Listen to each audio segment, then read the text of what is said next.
Well, let's have roll call. All right. Councilmember Snyder, Present. Councilmember Holliver, Present. Councilmember Fung, Here, excuse me. Vice Mayor Pappen, Here. Mayor Oliva. Here, All council members are present. perfect. Can we all please stand for the Pledge of Allegiance? I pledge allegiance to the flag of the United States of America and to the republic for which it stands, one nation, under God, indivisible, with liberty and justice for all.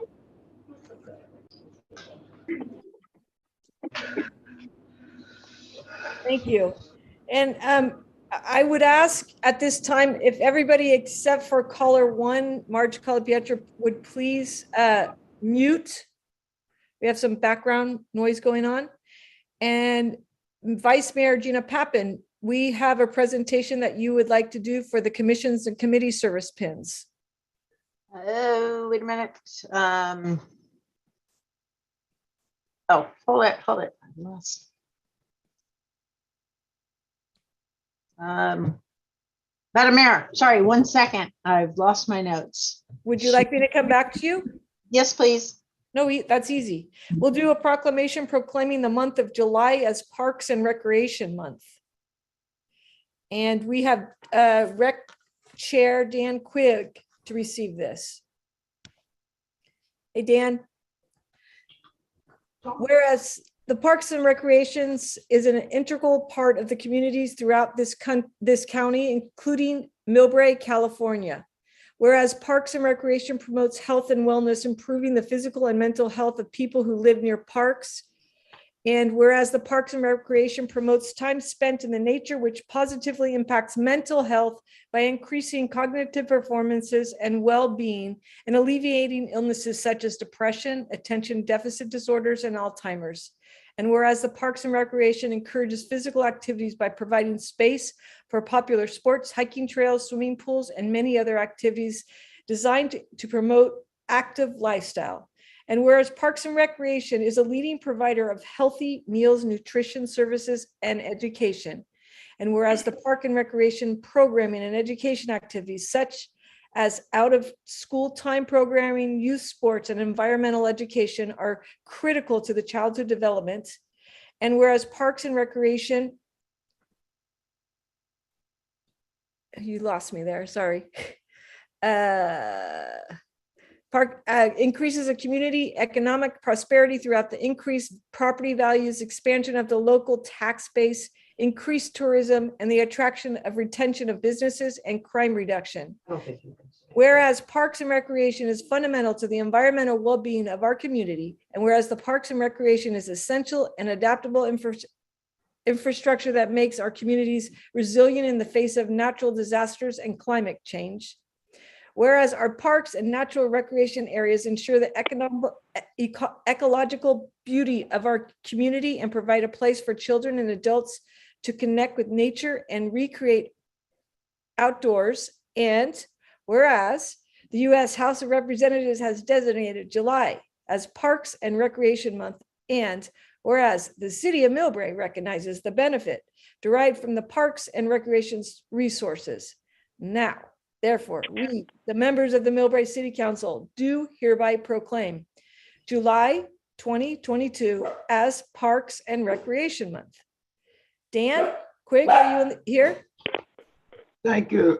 Thank you, Madam Mayor Oliva, Vice Mayor Gina Pappen, and distinguished members of the City Council. It's my pleasure to accept this on behalf of the Planning Commission, and thank you very much for recognizing us.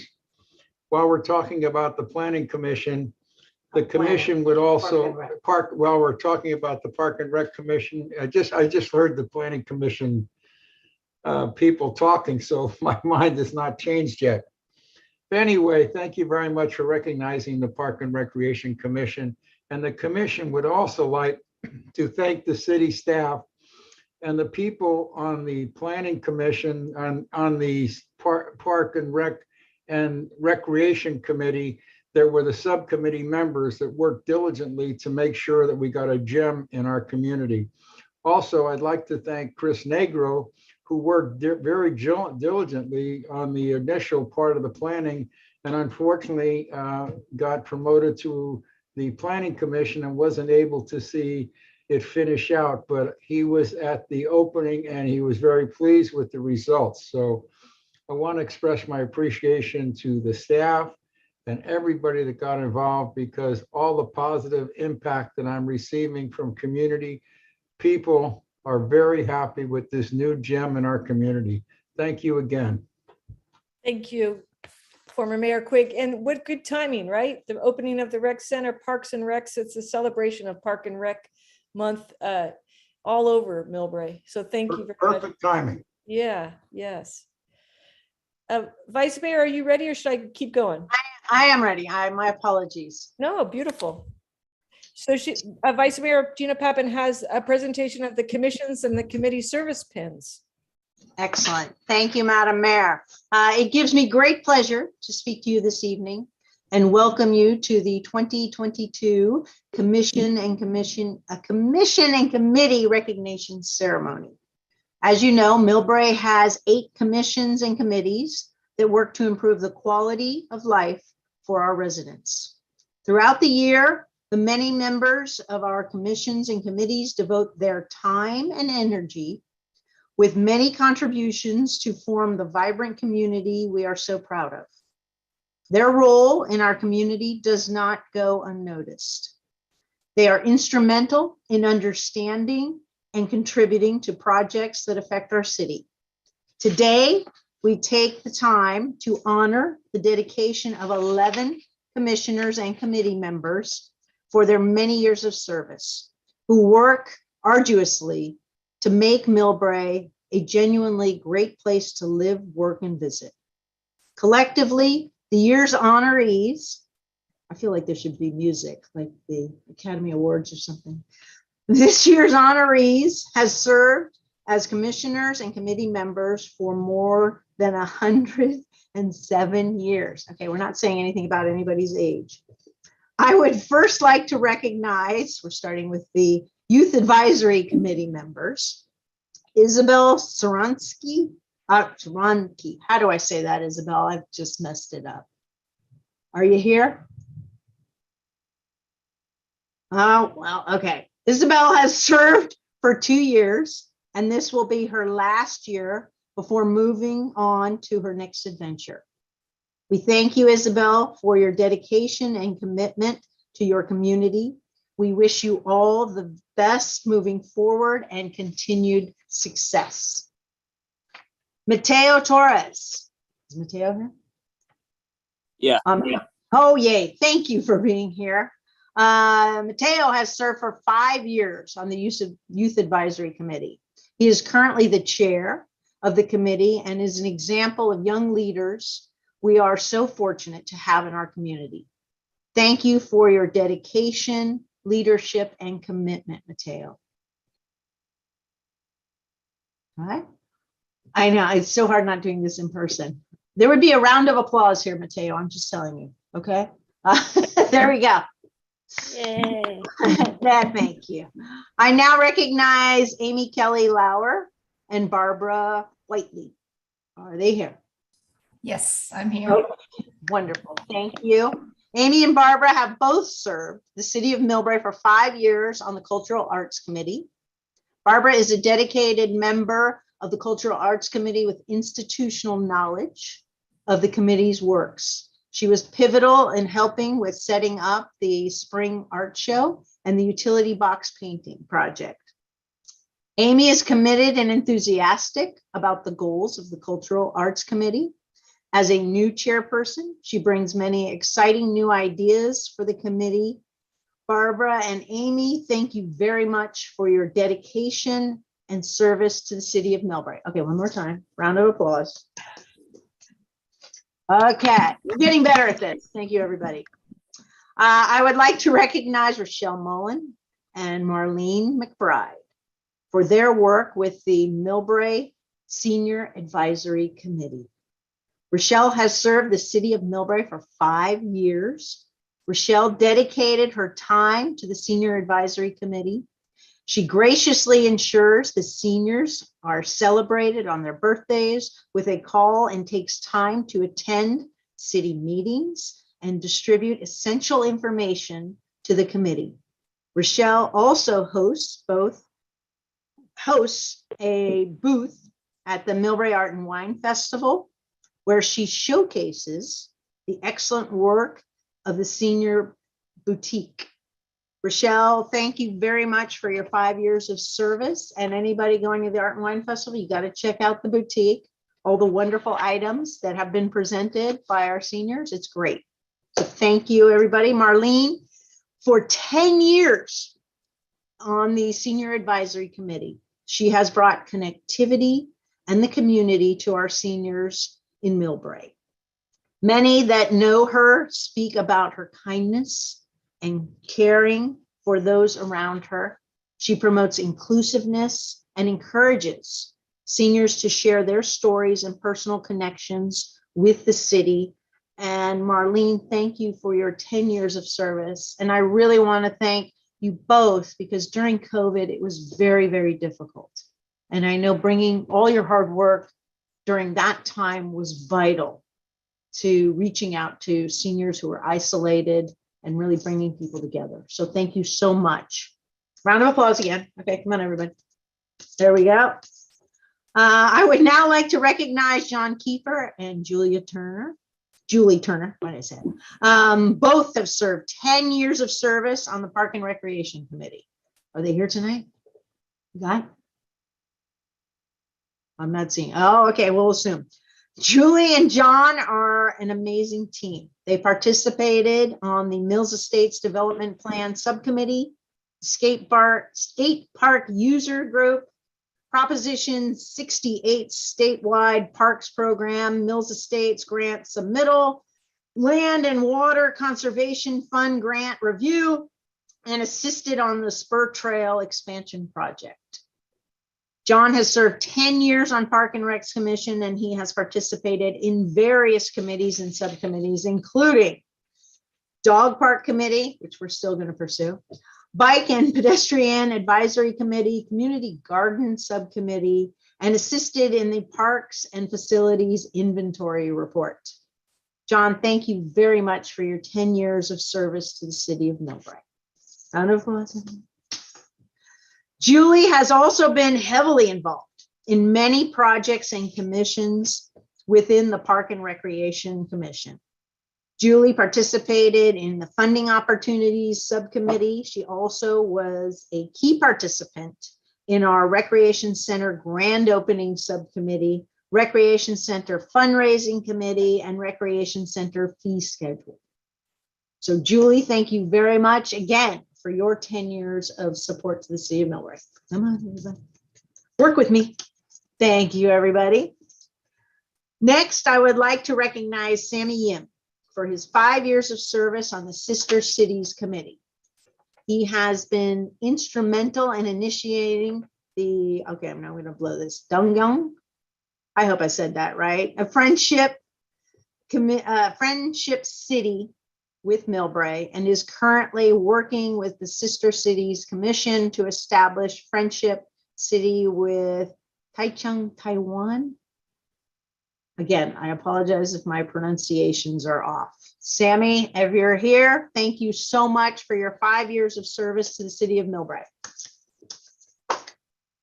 Next, I would like to celebrate Robert Gottschalk. And I see him here. Yay. It's a VIP here, Robert. Thank you. Robert has a long history of contributions to the city of Millbrae, where he served as our mayor, council member, and currently chair of our Sister Cities Commission for the last 20 years. He has become a cornerstone of the activities and work of the commission. He has been heavily involved in building and maintaining a relationship with Hanyu, Japan, and in 2017, he was a key participant in planning a visit with students from Hanyu and had traveled to Hanyu on 2 other occasions. Robert, you are amazing. Thank you so much for your over 20 years of service to the city of Millbrae and your continued service. It's It's an honor to have you here, sir. That one deserves a standing ovation. Yes. How do we do that on Zoom? Thank you, Robert. Last but definitely not least, I would like to recognize, it says Kathleen, but we all know her as Kathy Quigg, for her 30 years of service on the City of Millbrae's Planning Commission. Kathy has been a foundation of the city's Planning Commission, having served over several large development projects that will shape the city, including most recently the Alexandria Campus Life Science Project and 2010 Adrian Road Life Science Development by Longfellow Real Estate Partners and the Anton Residential Development Project. Kathy, on behalf of the City of Millbrae Council and our community, I thank you and commend you for your professional and personal contributions to the Planning Commission. We want to present you with the following commendation. Kathy, thank you for 30 years of service to the City of Millbrae. And here's the, I wish we did here's the commendations. On behalf of the City of Millbrae, I am honored to stand here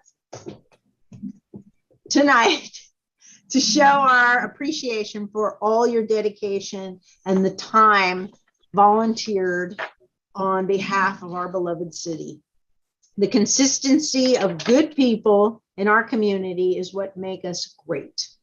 We all appreciate your efforts and your loyalty to our city. Thank you for being valued members of the City of Millbrae commissions and committees. And it literally does take a village here. Without these people and these volunteers, the city would not be what it is today. So thank you very much, everyone. I'm sorry for the delayed response. Thank you. Thank you, Madam Mayor. Thank you, Vice Mayor. Kathy Quigg, 30 years. Wow, that's amazing. I wonder how many other cities get that privilege to have somebody that would give 30 years. Thank you. The mayor's going to buy the rounds at the 16 Mile House later. Right on. Everybody, thank you so much. Thank you so much. We have another, where am I going now here? We have a Millbrae Rotary Club is here to present the proceeds from the Millbrae Rotary Mayor's Cup golf tournament. And we have President Phil Petro here. Thank you, Mayor Oliva.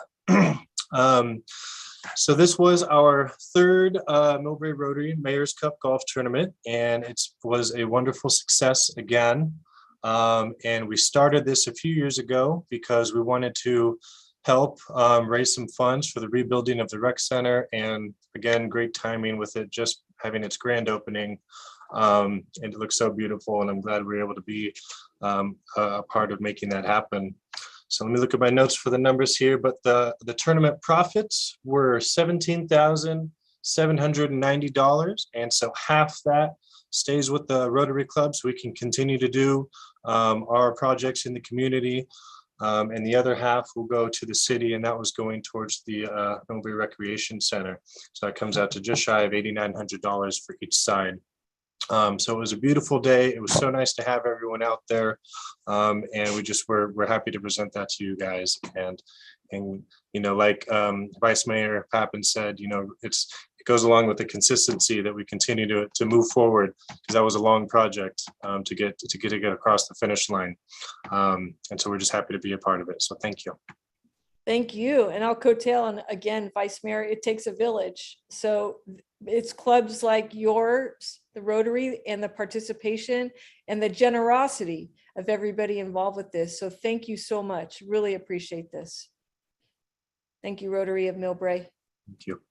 Mayor, real quick, if I may, I would also, as a city manager, like to thank the Millbrae Rotary Club. Of course, Phil, Deidre, Joe, Teresi, all the members. Thank you very much. Third year to help us with bringing the Recreation Center across the finish line. So again, thank you for all the great work and the partnership. And I do want to give a special shout out as well to Mackenzie Brady and Joanna. They were also a huge help in planning and getting everything in line for the big day for the Mayor's Cup. So thank you to them as well.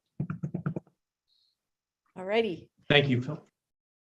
Next, we have a combination for Cornerstone Jeweler, Batu and Peggy Powell. And I've asked former Mayor Marge Colapietro to present this if she is available. Marge?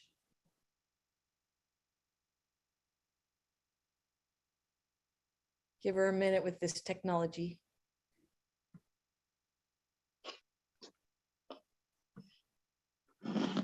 Elaine, do you see her? I'm available, Mayor. There you go. Thank you, Marge. Hear me? We're ready for you. I'm available. Okay, would you like to read the combination?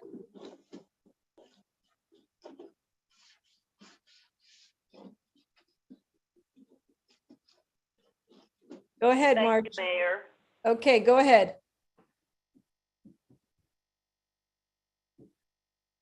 Yes, I would. Whereas Batu Pao was born in Beijing, China,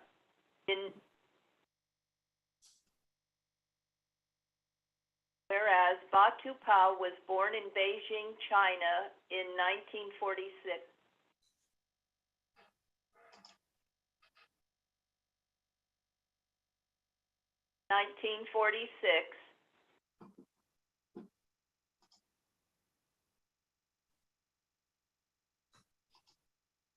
Marge, I'm going to step in. At the age of 2, There you go. his family moved to Taiwan to flee from communist rule. While in Taiwan, Batu began to learn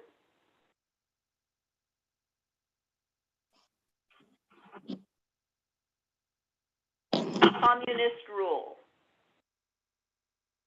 While in Taiwan, Batu began to learn about the business of all things jewelry, precious stones, design, create, repair, etc.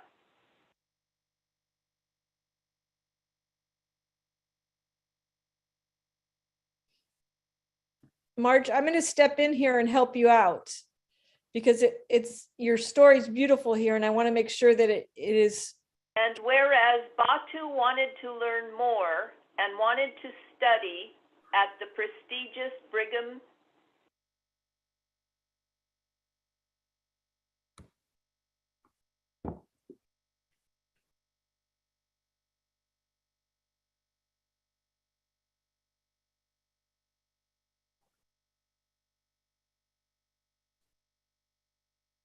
Go ahead, Mayor.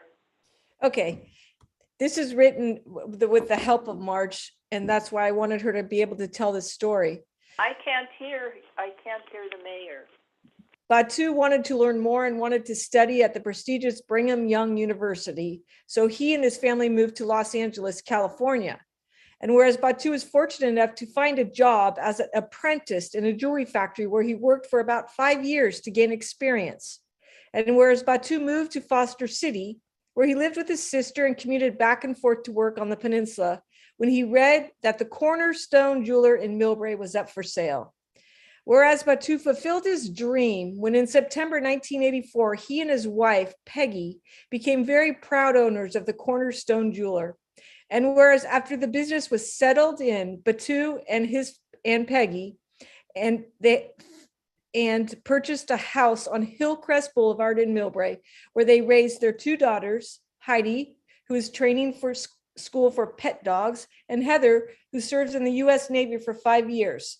And whereas Batu and Peggy always put their clients first, wanting them to be happy whenever they left the store. And whereas after 37 years of successful business, Batu and Peggy will close the Cornerstone Jeweler on June 30th, 2022. Whereas in Millbrae, the community will truly miss Batu and Peggy, seeing Batu sitting outside on his favorite chair at the corner of Broadway and La Cruz, playing his guitar and singing any of the 53 country and folk songs that he had memorized. Now, therefore, we, the members of the Millbrae City Council, do hereby thank and commend Batu and Peggy Powell for the professional and personal contributions to the fabric and history of the great city of Millbrae, California. And we extend our sincere wishes for them for a joyful life after their business retirement. So great story, nice way to and great story to share. And we are happy to have them in business for 37 years. Best to both of them on their retirement. Okay, we will now go to agenda overview. City Manager? Yes, good evening, Mayor. Thank you very much. Again, good evening to you, members of the City Council and the Millbrae community. Tom Williams, City Manager. In terms of agenda overview, we have our standard items, calendar of events, reports and bills and claims, and report out of the June 14th, 2022 and June 28th, 2022 closed sessions. I'll take the liberty to do that now and report that there is no reportable action from those two closed session meetings. Then item number 3 is approval of the meeting minutes. We have several meeting minutes for approval this evening. The special meeting of May 10th, the regularly scheduled meeting of May 10th, the special meeting of June 14th, and the regular meeting of June 14th. We do not have any reports from committee or commission chairs this evening. Then we move into public communication. This is the area of the agenda that any member of the public can address the City Council on any item not on the agenda. Anybody addressing the City Council is limited to 3 minutes. Then we move to the consent calendar. We have 3 items. Item number 5 is to receive and file the monthly general fund and financial report for the period ending May 31st. Item number 6 is to approve the street closure and fee waiver for the Millbrae Lions Club Millbrae Machines Car Show to be held on August 20th, 2022 of this year. Item number 7 is approval of fee waivers for the Relay for Life of the North Peninsula chapter on September 17th, 2022 to be held at Central Park and the Recreation Center. Moving on to public hearing item, we have no public hearings on the agenda this evening. Moving to existing business, we have 1 item, that's item number 8, and that is to consider adoption of a resolution approving the affordable housing regulatory agreements and declaration of restrictive covenants for the Millbrae Gateway Project and Bayshore Affordable Housing Project. Then moving on to new business, item number 9 is council discussion and appointment of planning commissioners.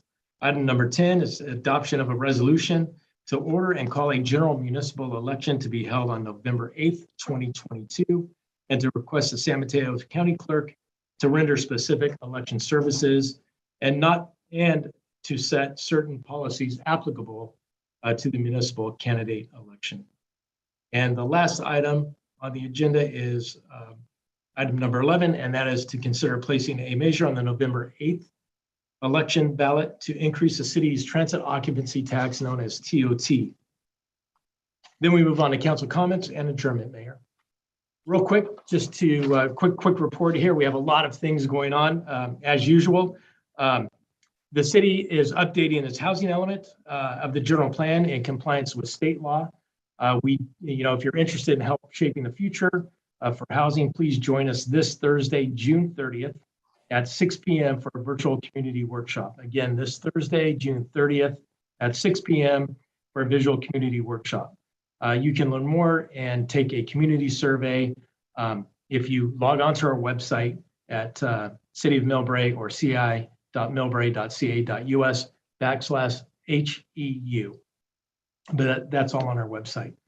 Also, we have a series of summer academic camps that is being offered by our Millbrae Recreation Department.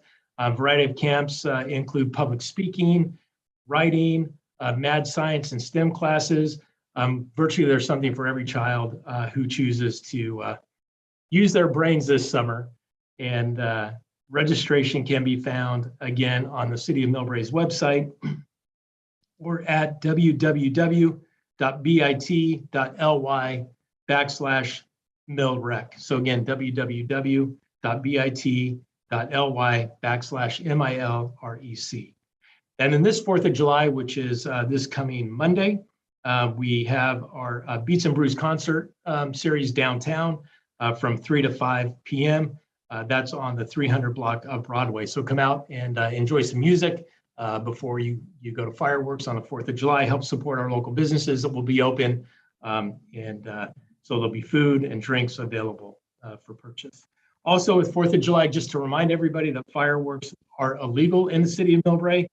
That includes the Safe and Sane fireworks that can be purchased in surrounding cities. So all fireworks are legal in the city of Millbrae. If you do hear anything, please do not hesitate to dial 911 over the 4th of July weekend.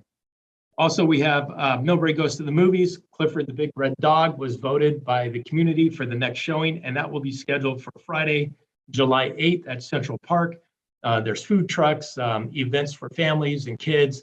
The movie starts at sundown, so that's July 8th.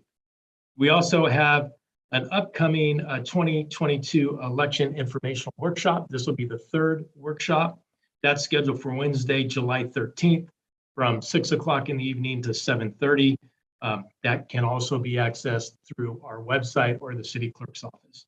So Mayor, that concludes a quick overview of what's happening in the city of Millbrae. Thank you very much. Okay, we will go to the, we'll go to the approval of the minutes. And what we need is the special meeting minutes of May 10th, 2022, the regular meeting minutes of May 10th, 2022, special meeting of the minutes June 14th, 2022, and the regular minutes of June 14th, 2022. We need a motion from somebody. Motion to approve. I'll second it. Awesome. Could we get a vote, please? Councilmember Schneider, your hand is up. Is that for the motion? Thank you. Councilmember Snyder, Yes. Councilmember Holliver, Aye. Councilmember Fung, Aye. Vice Mayor Pappen, Yes. Mayor Oliva. Yes.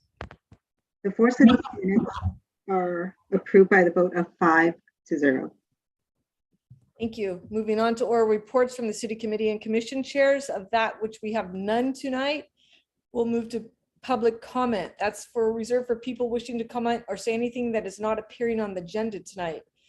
Do we have a quick, there's a lot of people, participants here. Do we have a quick raise of hands who will be speaking tonight?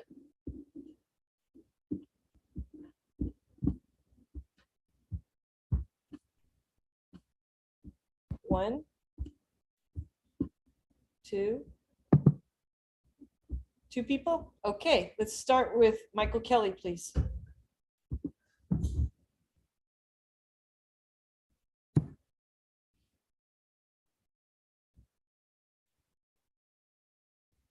Michael, you're on mute. Sorry.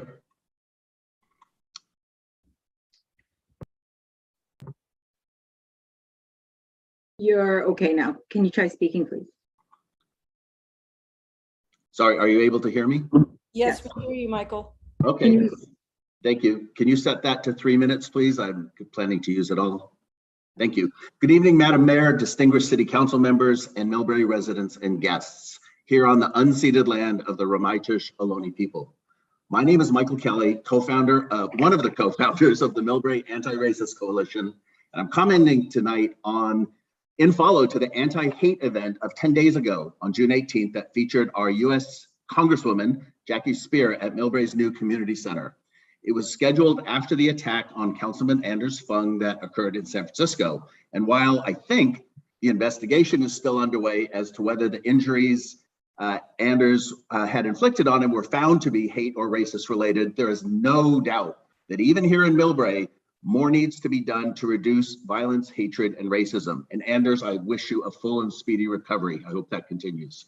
9 months ago, last September, current Vice Mayor Gina Pappen introduced the proposal that ARC had put forward to establish a new social equity commission in Millbrae that has the specific goal of reducing racism and the results of racism, namely hatred, violence, bigotry, bias, and discrimination. Somehow, though, even though I've attempted to get the record corrected, that item still shows up in city council records as a cultural inclusion committee. Even tonight's agenda, Vice Mayor Pappen and Councilman Fung have that subcommittee listed under their responsibilities. That's not what we proposed. It's not what we asked for. Social equity is what we asked for. In fairness, Vice Mayor Pappen and Councilman Fung did have a call with the members of ARC and MCC in late 2021. We discussed what it would take to get this off the ground. We looked at the model that South San Francisco has launched as a blueprint for Millbrae. South City spent tens of thousands of dollars on consultants, and they commissioned a fantastic 100+ page report to understand the scope of racism and the need for social equity just a few miles away from us. It's impressive work, and South City has done a lot with the results. Most recently, just a few weeks ago, they hired a social equity officer to ensure their city is actively promoting anti-racism and social equity. Where it started for them was for their city council to pass legislation, a resolution that declared racism to be a public health crisis. This was back in August of 2020. For reference, it's file number 20-587, listed as SB 343. At ARC, we're a grassroots volunteer organization. We need city council to take the lead on this and emulate cities like South San Francisco, Oakland, and many others, big and small, to pass legislation that requires our city to act. So to all city council members, we implore you to do your part. Pass legislation, create a resolution and pass it, and then you can absolutely count on ARC and other groups to engage with the new city commission to battle racism and the scourge it represents. We can do better. We can be better. Thank you very much. Thank you, Amy. Thank you, Madam Mayor. Two things. The first is a very quick correction, although I was very honored to be recognized with Barbara. Barbara deserves the 5-year award. I've given 5 years of service, but across two committees. So I really wanted everyone to know publicly that Barbara does deserve all those accolades for what has been done to bring public art to the Millbrae community. The second topic is with regards to safety. I appreciate that Vice Mayor Pappen in the last meeting said that the consideration of an ordinance banning the sale of flavored tobacco in Millbrae would be added to a future agenda. So I did do my homework. Typically, the item is brought in the next council meeting, which would be tonight, or the subsequent, which would be on July 12th, and no later than 2 months from the time it was first raised. So I'm looking forward to moving forward on that. And now my second topic with regards to safety, as a frequent walker up and down Millbrae Avenue, I see all walks of life, the Millbrae community enjoying our beautiful weather and dodging cars. So children, students, people walking their dogs, people on bicycles, and scarily enough, some people with mobility issues who have close calls in crossing Millbrae Avenue to get to Spur Trail close to Ashton. So I just want to register an observation that the wider side of the street is the one on the north side, and a recommendation to look into the feasibility of actually painting a white line where pedestrians and bicyclists could share that space and not have to worry about cars really exceeding the 25-mile-an-hour speed limit on Millbrae Avenue. They tend to hug the curves as they're going down, and it's pretty frightening. And there's not a lot of woods you can jump into to avoid. So that's just my recommendation. We continue to improve the safety of our streets and look at Millbrae Avenue as the next place we tackle. Thank you so much for your time. Thank you. We have another hand up, but I don't have a name. Hi, Madam Mayor, City Council members, and residents of Millbrae. I'm speaking today about a stop work notice issued to 321 Palm, as everybody knows. But one second, please. Can I please get your name and your address? I don't have to do that. The City Council and residents of Millbrae will be shocked at what has happened to the Timpanos and scared if their homes are currently under construction with a quote unquote permit issued to them. The city development director and staff under her should be embarrassed and fired for their incompetence and the fact that they were bullied by a neighbor who used his position to bully the Timpano family. I'm just wondering, what is the purpose of a permit when at any time, let's just say, demolition of an existing deck, tearing up a backyard, pouring the foundation, and framing out a crawl space has already been completed? The job can be stopped through the incompetence of an entire department who doesn't know the language of their own city guidelines. Not a single measurement has been changed from what was submitted by the architect. The stop work order is an arbitrary decision based on a complaint of a neighbor who is using his status to get what he wants. What is our homeowner supposed to do now? Does the city expect the homeowner to start over again and pay for another permit at any time be stopped or revoked? This whole thing is a complete joke, or lack of a better word. Due to the incompetence of the city, the homeowner in question has already spent over $100,000 and paid the city over $7,000 for permits, which in my opinion means nothing. I would like the city council to review the plan submitted and have someone biased come to the property and measure correctly.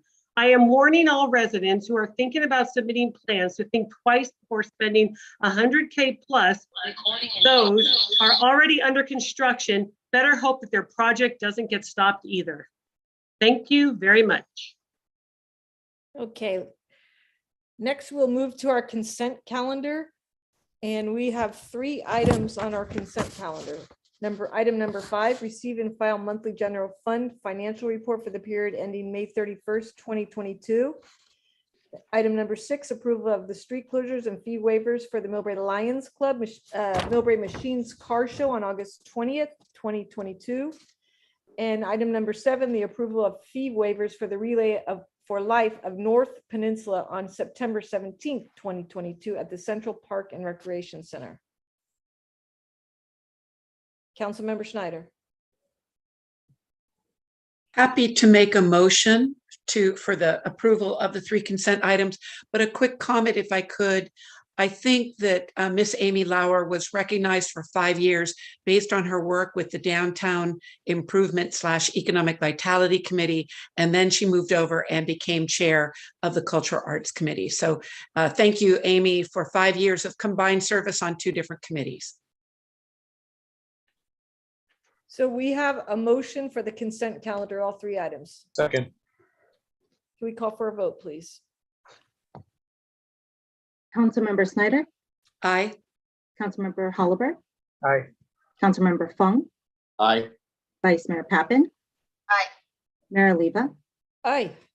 The consent calendar is approved by the vote of 5-0. Thank you. Tonight, we have no public hearing, but we do have existing business, and that's item number 8, to adopt a resolution approving affordable housing regulatory agreements and declaration of restricted covenants for Millbrae at the Gateway Project with Bay Shore Affordable and Republic Urban Project. We need an action on this, and I'm sure we have a staff report. Yes, thank you, Mayor. I'd like to introduce Mr. Roscoe Mata, our planning manager, for a staff report.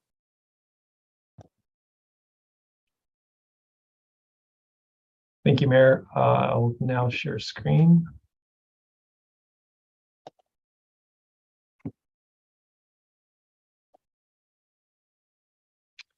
Mayor and members of the City Council, my name is Roscoe Mata. I will be making this presentation on behalf of Community Development Director Darcy Smith. And I'm also joined with the City Attorney Michael Connor and can answer any questions that you may have about this item. This item number 8 is an affordable housing regulatory agreements and declaration of restrictive covenants for Millbrae at Gateway with Bayshore Affordable and Republic Urban Project. The requested action tonight is to adopt the resolutions approving the 2 affordable housing regulatory agreements and a declaration of restrictive covenants and authorize the city manager to execute the agreements. By way of background on the Gateway at Millbrae Station project, this project was approved in 2018 and it contained a total of 400 residential units. The development agreement for this project required 25% or 100 units to be rented to eligible households at qualifying income levels of 80 low-income units in the Bayshore Affordable Project and 20 moderate income units in the Republic Urban Project. And the affordable housing requirements implemented pursuant to the 2 terms of the 2 regulatory agreements between the city and the developers.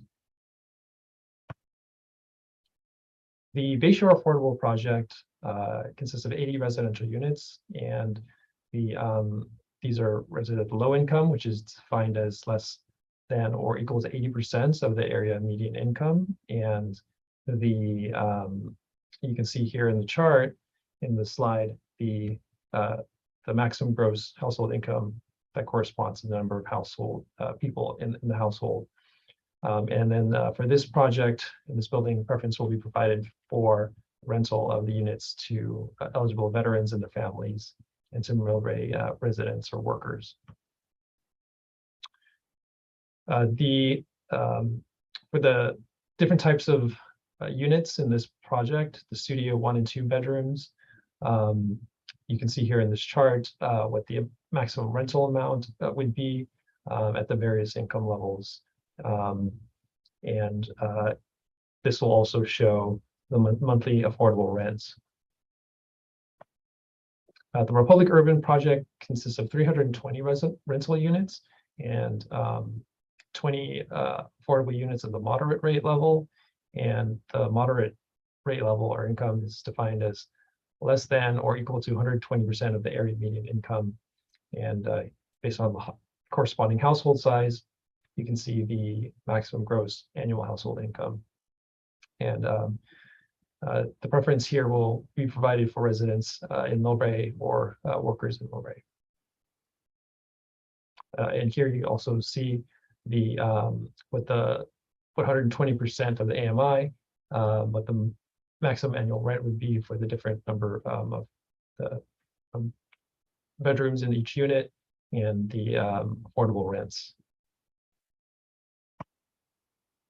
So the agreements overview, the regulatory agreement with the city requirements of the affordable units, the topic addressed occupancy requirements, including the requirement for local worker and resident preference and veterans provisions for Bayshore Affordable Project, the allowable rents, the provisions in the leases, management requirements, including property maintenance and city approvals for the marketing plan. And with respect to the location of these units in the Republic Urban Project, these units are indistinguishable with the exterior and interior design of the market rate units in terms of the appearance, materials, and finish. The percentage of the affordable units with number of bedrooms shall be equal to the percentage of the market rate units with the same number of bedrooms. And it will be dispersed equally amongst all floors and throughout the building. So they're not all concentrated on one floor or one area of the building. And it's not less attractive or desirable on average than the market rate units. The requirements for annual reporting to the city, verifying the compliance by the developer with the terms of the agreement, and the annual income certification for the tenants, as well as the agreements will have enforcement provisions. So the staff recommendation for action tonight is to adopt the resolutions approving the 2 affordable housing regulatory agreements and declaration of restrictive covenants, and authorize the city managers to execute the agreements. Staff's available for any questions you might have. Thank you. Council, any questions?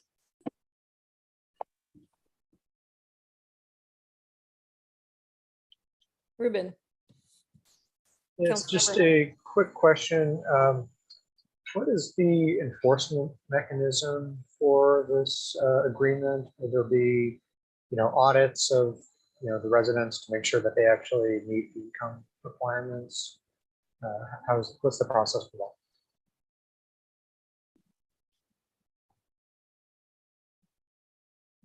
that?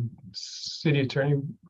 Sure. There are provisions in the agreement, call for an annual report. The city can audit.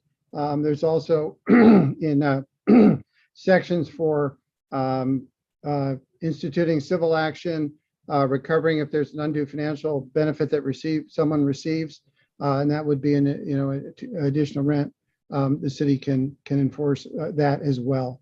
Also withholding any permits or approvals for the project at whatever stage they are at. So these are fairly standard agreements used in the industry. They were prepared by our outside housing counsel and have been approved by both the developer, the attorneys for both of the housing developers. Thank you. Vice Mayor? Yeah, thank you, Councilmember Oliver, on that. So, I mean, I'm still not understanding how we clearly establish that these pricing and the affordability is maintained. Are they going to report to the city? Has the city set something up for that? What is there an established process at this point in time? Yeah, these are very common. So the agreement has annual report in which they have to provide certifications for the household income statements. City's already doing this for a number of projects, so it's something that's pretty standard. City provides the form of the report that they want to receive. And again, in the industry, it's a fairly standard practice. I would imagine the leasing department, the leasing management company has a flag Yeah. on each of these. From my experience, Yeah. ours or anything that is low income. Right. I just want to make sure, I haven't heard from the city yet that we have, it's been suggested that we do this on other projects already. I just want to make sure it's clearly in place. Yes. So this is from the very beginning, that legal counsel is not, involved in this, so that we have something to hold people accountable, because the affordability elements of this Yeah. are very important to us. Yes, and these agreements are going to be recorded against the property, so be very clear what the obligations are. Should there be a change of ownership, that gives them constructive notice of the fact that these are applicable. But I think in the industry, these are, this is a fairly standard practice.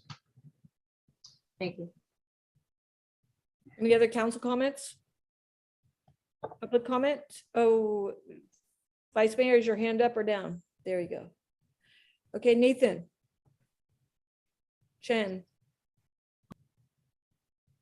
Yeah, I just had a question. So thanks so much for the opportunity to comment and ask questions about this important agreement. I would be curious what the term of the deed restrictions are when comparing the 20 units in the Republic urban building versus the 100% low income building. Yeah, if staff could answer that question for me and the public's benefit, that would be great. Thank you. The term for the Republic agreement is 55 years, which is fairly standard. City gets sort of an extra benefit for the Bayshore agreement, which is 99 years, and I believe that's part of their financing requirement we were able to take advantage of.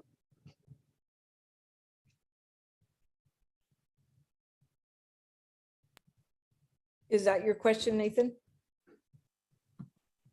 Oh, yes, thank you. Okay. We have one more hand raised. Jessica? Hi there. So I was putting my kids down to bed. I don't have a question, but I just have a comment to make. I want to kind of piggyback off of a caller that called in regarding 321. I'm really sorry, but we've completed our public communication and we are on an existing business ready to vote. Yes, so you're not going to let me speak? Not at this time. Okay. Do you want to let me speak at the end then? We've passed that time. Yeah, it's 3 minutes. Right. But you don't have 3 minutes? Oh, I have all the time in the world, but I have to follow protocols because it's not about me. I have to follow the protocols for everybody. Yeah. So if you would like to speak on the existing business on item number 8, I'm happy to give you 3 minutes. No. All right. Well, then I'll see you in 2 weeks. Thank you. I'm sorry. Thank you. You are. Yeah. Okay. No other comments. We would need a motion. Councilmember Schneider.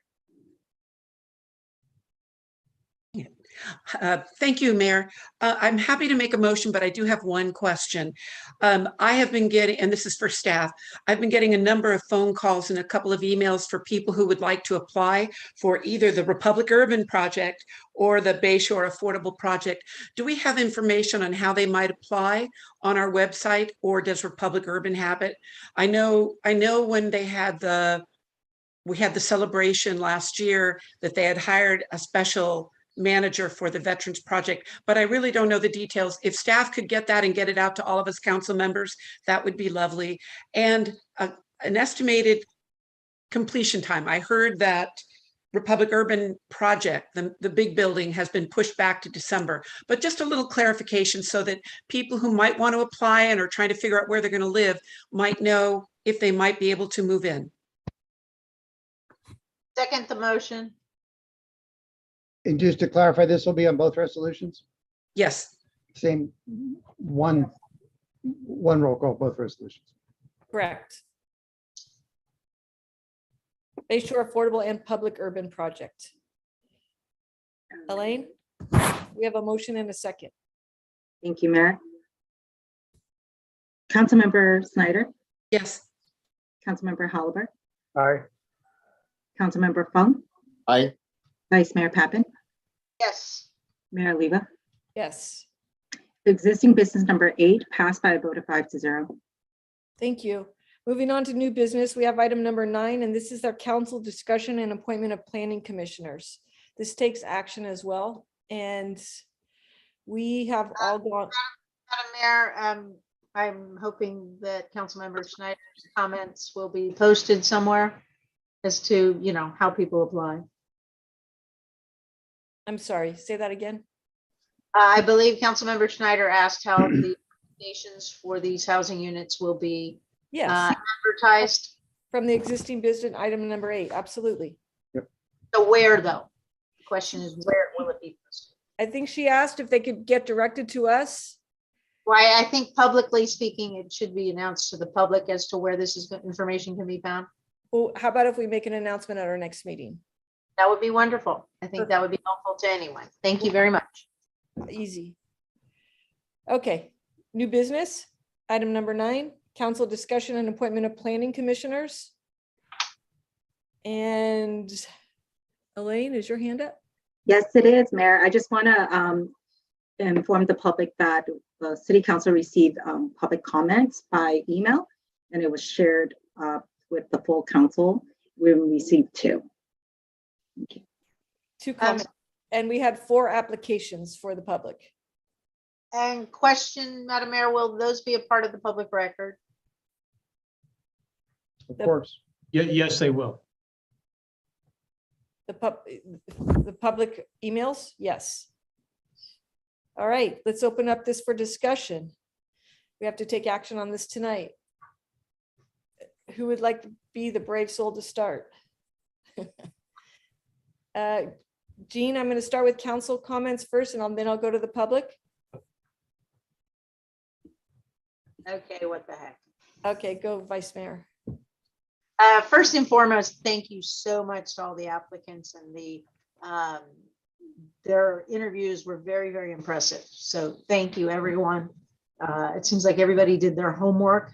I greatly appreciate that. And Planning Commission is always a difficult decision, and even more so tonight because the quality of the applicant. So thank you, everyone. And I tried once for the Planning Commission and didn't get it. So I do want to encourage anyone, because our applicants were so great tonight. This does come around every so often, and if you are unsuccessful this time, please reapply. I am, of the 4 applicants, leaning towards experience in one, Alan Wong, and then I thought did exceptionally well, Raman, and I'm not going to try even the last name, but I thought both applicants answered the questions in detail and very educated responses, as did the Nathan Chan and Marion Kong. But it's a difficult decision, but that is where I'm leaning at this point in time. I hope that's helpful. Next, who's next? Councilmember Schneider, can I count on you? Sure, Mayor.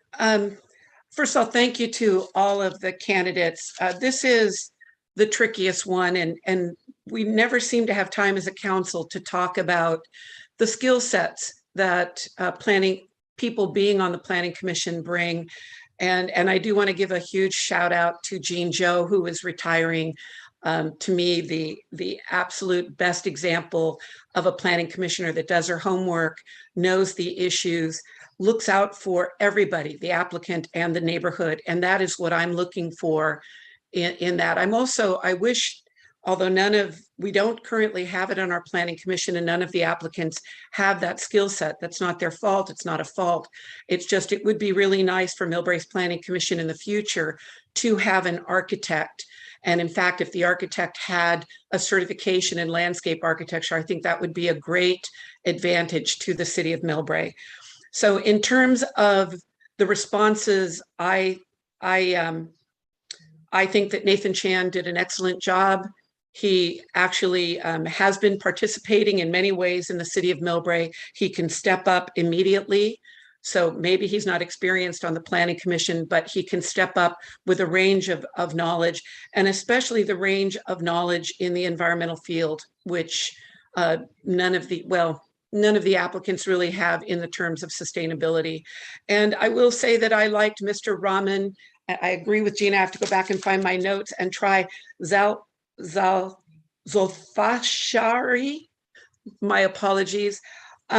Doesn't have a real planning background, has an incredible business background, but I liked his answers in terms of looking at architectural styles, neighborhood styles, compatibility within styles, working to find common good for both the applicant and the neighborhood. So those are my two choices. Thank you, Councilmember Schneider.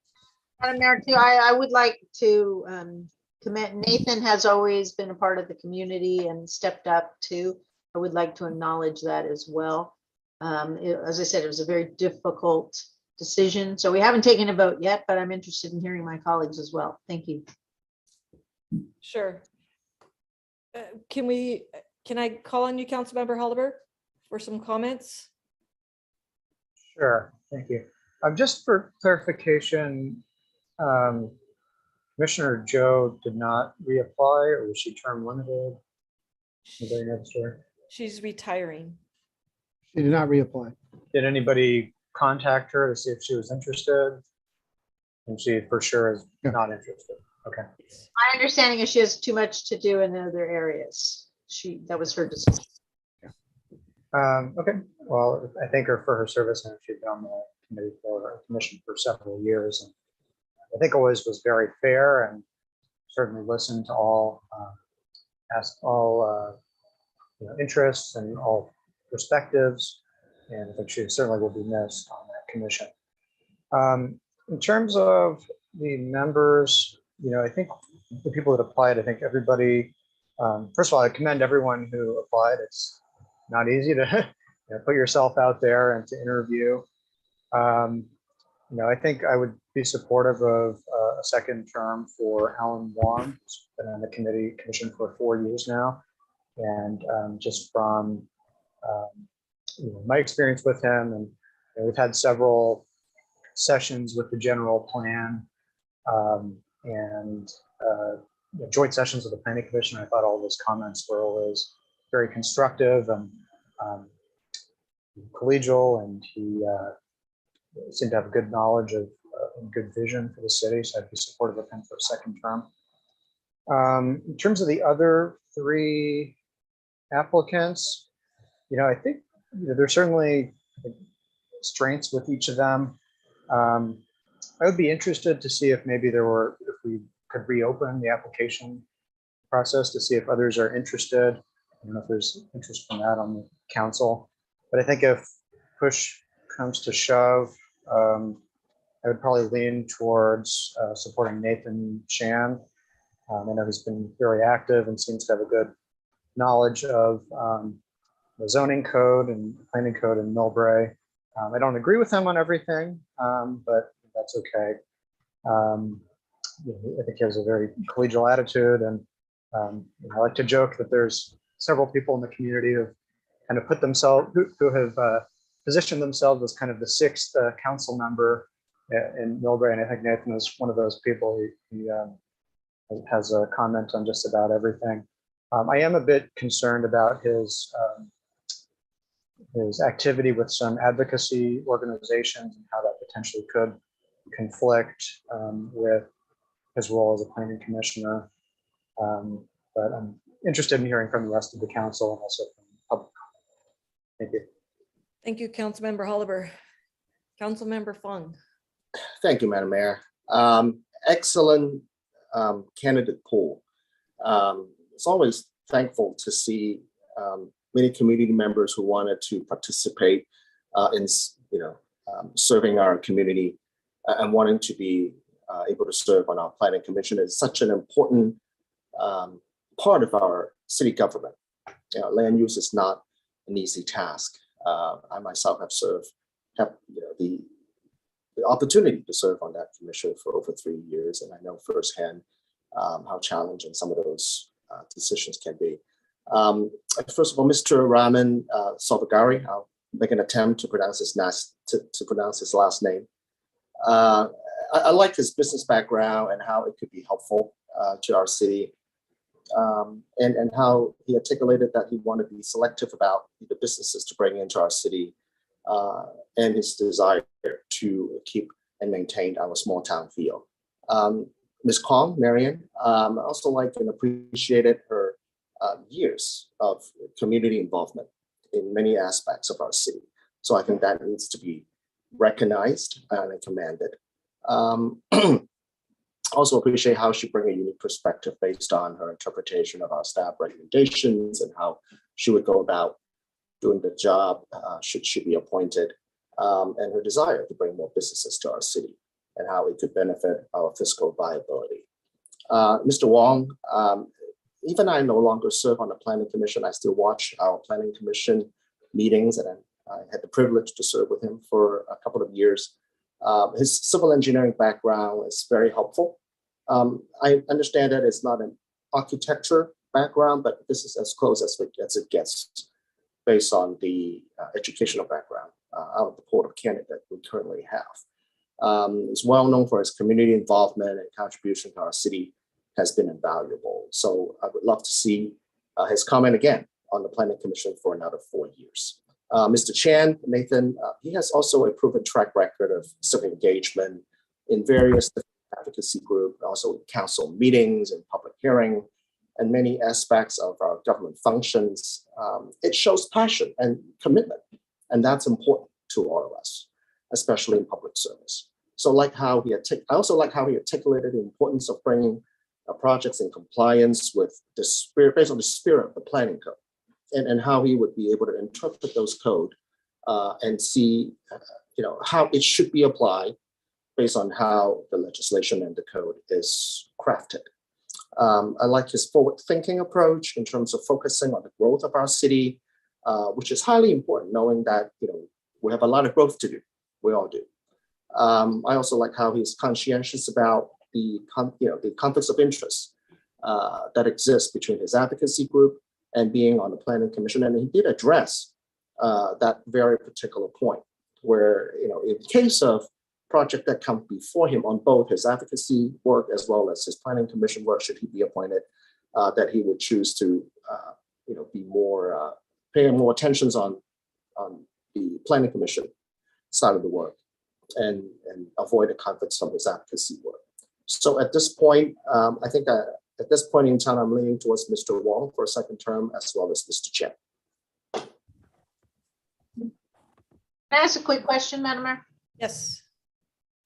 So I'm curious, Mr. Wong noted his residency in relation to downtown, and the residency on the applications are blacked out.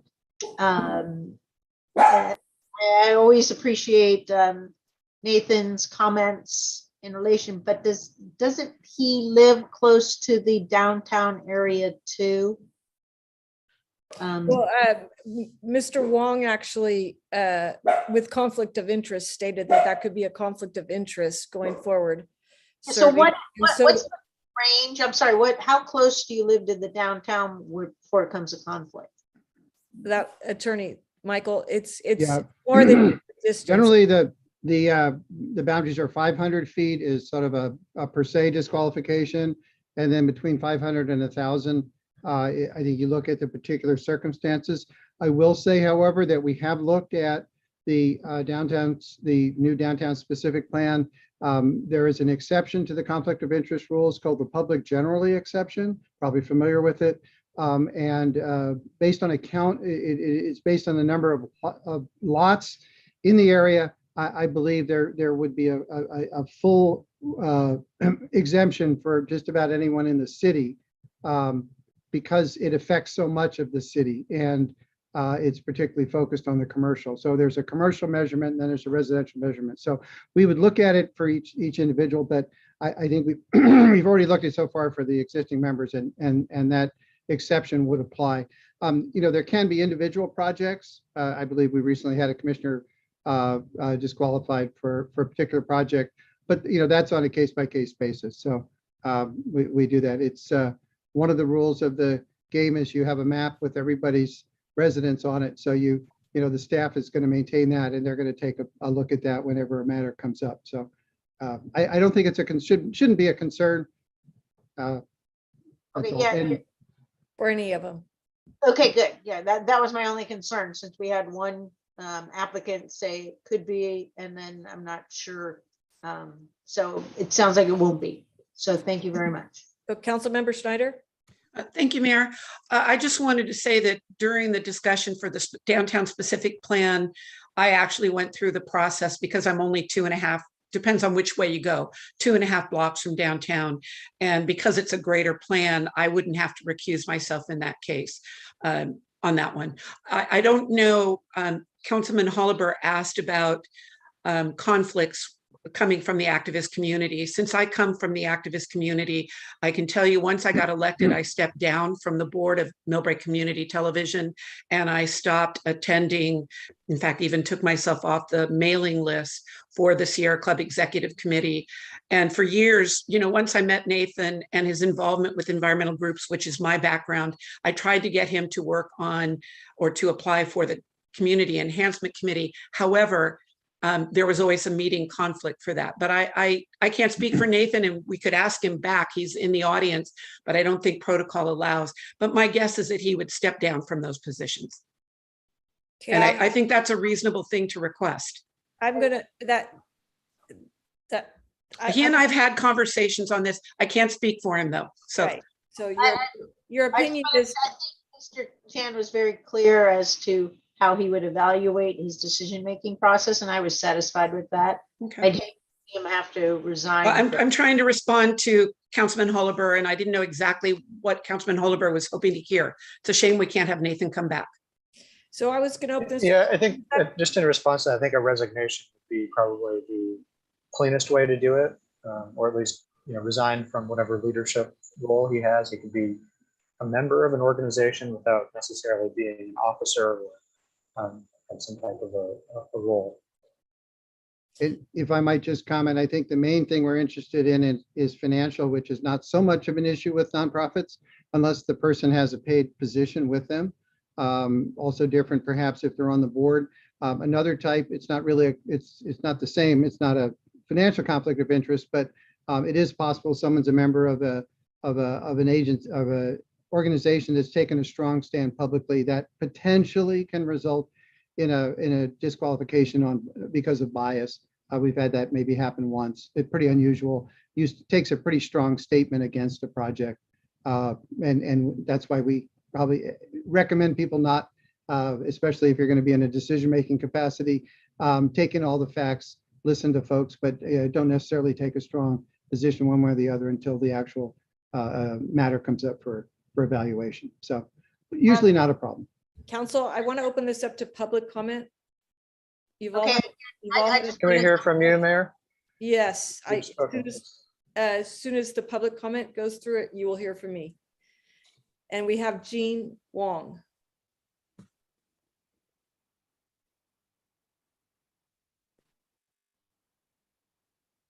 Jean? Oh, okay. There you Thank go. you. Good evening, Mayor Oliva and council members. Actions taken by the Planning Commission have significant impact on lives of Millbrae residents. The persons serving as commissioners must act with integrity and be above reproach. As appointed representatives of Millbrae, they should always act in the interest of Millbrae. While in his role of planning commissioner, Mr. Alan Wong participated with the Better Millbrae Political Action Committee in their lawsuit against the city of Millbrae. I believe Mr. Wong's actions were in direct conflict with his responsibilities as a planning commissioner. Mr. Wong certainly had the right to participate in such a lawsuit against Millbrae, but not as a planning commissioner. With such disregard of his responsibilities to the commission and to the city of Millbrae, city council should not appoint Mr. Wong to the Planning Commission and take this opportunity to appoint a more qualified candidate. Nathan Chan would be such a person. He has regularly attended council meetings and has provided insightful comments and input on issues that have come before council. He would be a valuable addition to the commission with his extensive knowledge and understanding of housing and environmental issues. I don't always agree with his positions with respect to housing, but we have our differences. But I admire his enthusiasm, his willingness to learn things quickly, and to consider all sides of issues. I think he would be an excellent candidate to be on the commission. Thank you so much for your consideration. Thank you, Jean. Alice?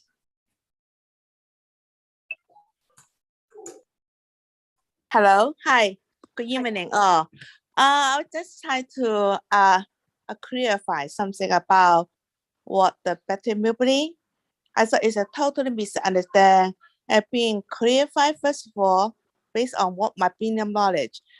Better Millbrae was years ago, and also after everything settled down, even the Republican was settled down with Better Millbrae and pay, I think, somehow around 200,000, and those money is go to the school. So actually, first of all, Better Millbrae doesn't damage Millbrae anything at all. That was totally a wrong statement about Better Millbrae. And the second, Mr. Alan Wong, I believe now I heard all the four of the people to present themselves. I think the best quality person have a best knowledge background is Alan Wong. And he's been has the most experience in the past. He's serving as a planning commissioner. And please, and choosing Mr. Alan Wong as our city planning commissioner. Thank you. Thank you, Alice. Evan? Evan Adams? Hi there, thank you. I'm just here to say something nice about Nathan Chan. He got me involved in the Sierra Club, and I'm from Foster City a couple years ago, and he said, Evan, you need to get involved. And he got me involved, and he taught me some of the inner workings of how the Sierra Club works with following very strict protocol, very strict rules, and making sure you don't speak for a group when you're not part of the group inside of the organization. Has been excellent at teaching me the internal rules to keep me in line. And I happen to be a planning commissioner in another city. And he's been very helpful in helping me stay in sort of my lane and avoiding any issues. He's just been very mentoring to me, and I appreciate that. And I think he's a great guy and a great candidate. Thank you so much. Nice, Evan. So I don't think there's any other public comment. Just by the comments of our council, it looks like Alan would get 4 of the 5 votes of support. So I'd like to know if we could first take that as a nominate Alan Wong for one of the planning commissioners at this time. So moved. Okay. Second it. Thank you. Discussion, Vice Mayor? Or can we? No, real quick. I mean, the caller, the public that's Mr. Wong was not serving on the planning commission at the time of the Better Millbrae projects. And again, the community has a right to speak, and we encourage that. So I just want to be clear for the record here. I'll call for the question. Thank you. Could we please have the vote, Elaine, for Alan Wong to be reappointed as commissioner in Millbrae? Of course. Councilmember Snyder? I am trying to put the past in the past, but I've had a number of existing planning commissioners express frustration with Mr. Wong, so I'm going to abstain. Councilmember Holliver? Aye. Councilmember Fung? Aye. Vice Mayor Pappen? Yes. Mayor Oliva? Aye. the City Council reappoint Alan Wong to the Planning Commission to serve 4-year term starting on July 1st, 2022. The motion passes by 4-0-1 with Councilmember Snyder abstaining. So, Councilmember Holliver, you asked for my comments. And while I totally agree, the applications were just amazing, awesome. If I vote, it looks like Nathan has confirmed 3 votes of support here and 2 for, how do you say your name, Reg? Somebody help me. Ramen Ramen. Zovashkari. Okay, so there's two and so that he received 2 people that council people that would support him. So I am actually, I could actually live and be very supportive of each and any one of these candidates. So I'm going to go with Raman, and then we can have some discussion over Nathan, and somebody can make a motion and we can go forward with the 2 of them. Yes, Vice Mayor. I would like to be very clear. I don't think it's appropriate for us to require Mr. Chan to resign from any of his other, whether it's leadership or anything like that. He has clearly stated that when a project comes up, that if his organization would have any input there, he would not participate in the whether it's a Sierra Club or whatever, he would not participate in that. And I just want to say, you know, he's a great advocate for the Sierra Club in other cities and throughout here. I don't think it's appropriate for this council to, you know, make such a request. It's not a part of the application process that you resign. He clearly stated during the interview that he knows when they may have input on a Millbrae project. So, you know, I hope that this discussion. Point well taken. We all belong to a lot of clubs and communities that we are leadership. We have leadership roles. I have a question for council or for even city manager here. If we have 2 outstanding candidates that for one spot here, do we have an opportunity to appoint an alternate to this, where they attend meetings? And it's a great mentoring opportunity, and not a voting member, but as an alternate to planning. We don't have a mechanism for that. It is something that really requires something formally in the municipal code. So we do not have that. What a shame. Yeah, Mayor, I was going to echo. There is a path to achieve that objective, though. We just don't have that currently as City Attorney Conner said. And this you don't have the ability to do it tonight, but we can certainly come back and do an amendment. You just go for an alternate. Yeah, Madam Mayor, one thing we didn't ask is if everybody was clear on the requirements of being a part of the Planning Commission. These are the days they meet and all of that. If anybody. Well, I'm hoping that they did the job research before applying. Okay, I would hope so too. I just want to be sure. These are 2 very intelligent men. Correct. All right, so we have a tie. So, Madam Mayor? Yes. So I think, you know, in terms of addressing the question, I agree with the Vice Mayor. Mr. Chan has been forthcoming about, you know, what his intention is and what he intends to do in case there is a project that comes before him, both in his nonprofit organization as well as on Planning Commission. So I appreciate, you know, the forward thinking of that. And I think that's an extremely important. You know, as far as I'm concerned, I think, you know, he has a proven track record in being in civic engagement throughout our city in many different capacities. So, and I think commitment speak a lot louder than words. And so at this point, if I may, Madam Mayor, I'd like to make a nomination for Mr. Chan. Second.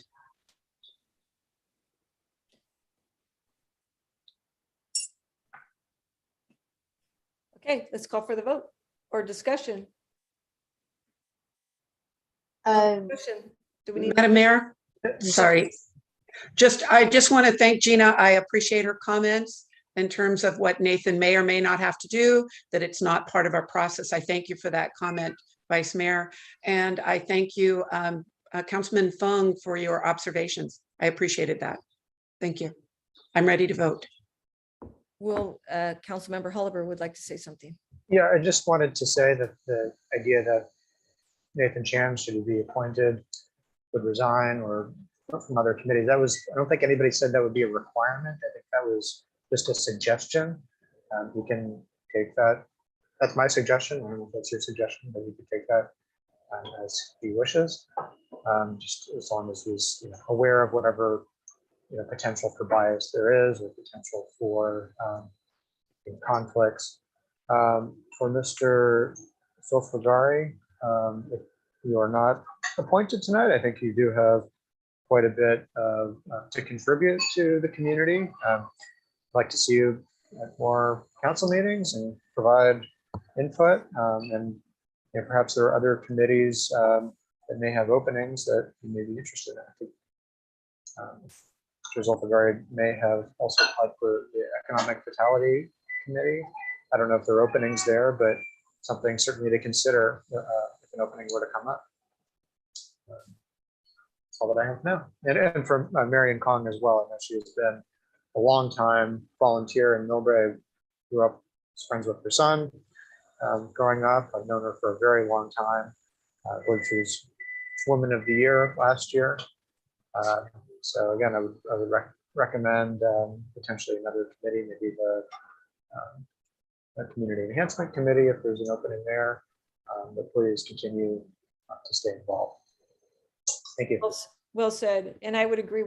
I would agree 100% with what you just said, and just maybe say it a little different way. That when somebody puts himself out there, we want to say kudos, because we've all been out there, and it's not easy.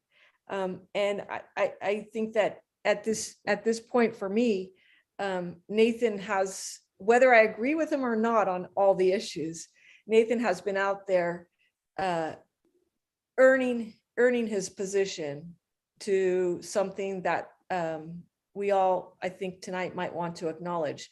But the other two candidates, and we all know what Marion does all over the place. Raham, we want to see your face, because you appear to be, to me, very valuable constituent in our community. And I don't want you to walk away thinking that something tonight that you wanted to go for didn't happen, if in fact that's the way we're going, because I would hate to lose either one of these men. They seem like they have a lot to contribute, and I would support them in the future, whoever wins or whoever loses. I think that we have a great opportunity for a future with both of them. So has everybody said everything they needed to say? Madam Mayor, I'd just like to reiterate your comments and Councilmember Holliver's as well. I mean, I think we have the call of the question, and I can, like you said, we don't always agree with Nathan. He has been there.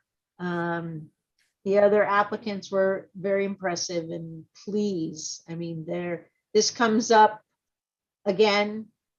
I would definitely encourage the applicants to please participate. This is a very difficult decision tonight. So I hope they still stay engaged. Thank you. Councilmember Schneider. Thank you, Mayor. We actually postponed the interviews for the various committees until after the 4th of July. Most of the applications, I think the period has closed, with the exception of cultural arts. However, we do take in applications all year round. And when I looked at Mr. Rahman, at his resume, I wish we had a public technology one, because we need some real significant technology upgrades, and he would be so absolutely fantastic for that. But he might be a good fit for community enhancement and cultural arts, but also economic vitality. So I strongly encourage, I don't want to butcher your last name again, but I am happy to meet with you and talk about opportunities within the city. And thank you, all of you, for applying. Madam Mayor, Yes. I was hoping to say all of that after the vote, but I guess everybody kind of jumped it. Well, we're both on the same committee, but yeah. Thank you, Mr. Salvagari, Mr. Chan, Mary Kong, all of you. And during a public interview such as this, I still remember, what about 5.5 years ago when I first applied for planning commission, how nervous I was standing at the podium trying to answer every question. And here he is. Everyone did that in flying color. I'm really proud of them and how they wanted to contribute, how they wanted to commit it to public service. It's not an easy job, right? We take a lot of pride doing it, but at the same time, we take a lot of criticism for doing it. So for them to wanting to put themselves out there and volunteer, it's very commendable. So so after we call the question, but I just wanted to make sure we acknowledge every single one of our applicants and how committed they are in public service. So, Councilmember Fung, you've been on those meetings go very long. Do they realize that these applicants? I have not spoken to them, in terms of the planning commission, but I hope they review the video, public record. And before anybody runs out, What we're getting into. before any of them run out, do you want to talk about the pay? Yeah, it's I'm still hoping that. I'm not going to make that joke. All right, so we have somebody want to make a motion? There is a motion in a second. For Nathan, right? Yes, please. Okay, who made the motion? Do you have that, Elaine? Yes, I do have Councilmember Fung. Fung. And also And second Schneider by- second. Yeah. Okay, let's call for the vote, please. All right. Councilmember Snyder, Aye. Councilmember Holliber, Aye. Councilmember Fung, Aye. Vice Mayor Pappen, Very difficult, but I'll go with the consensus at this point. Aye. Mayor Oliva. I'm a team player too. Aye.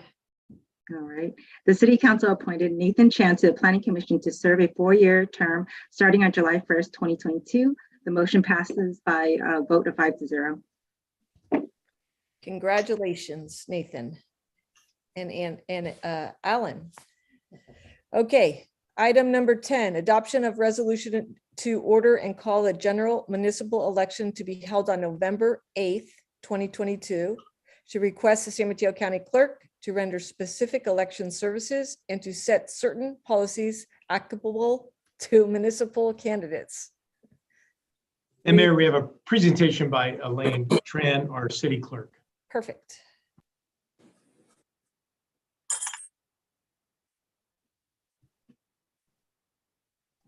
Good evening, Mayor, Vice Mayor, and council members. Can you see my screen? Yes. Perfect. Tonight, for your consideration, staff is recommending 3 resolutions for adoption regarding the 2022 general municipal election. The first one is to call and order the general municipal elections be held on November 8th. And the second is to request the San Mateo County Clerk to render specific election services. And the third is set certain policy applicable to candidates. A little bit of background. Currently, all city council members are elected at large, which represents the city as a whole. On March 8th, the city council adopted an ordinance to move to by district election and set 5 district boundaries.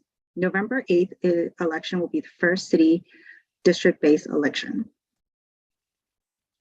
This November, 2 council seats are open. One is from District 2 and another from District 4. Elections District 1, 3, 5, and 5 council seats will be up in 2024. For this November election, interested candidates should contact the city clerk to schedule an appointment for nomination paper issuance. And the nomination period opens on July 18th and close precisely at 5 p.m. on August 12th. Candidates must have been a resident and registered voter of the district in which they seek office for at least 30 days before the time they file nomination papers.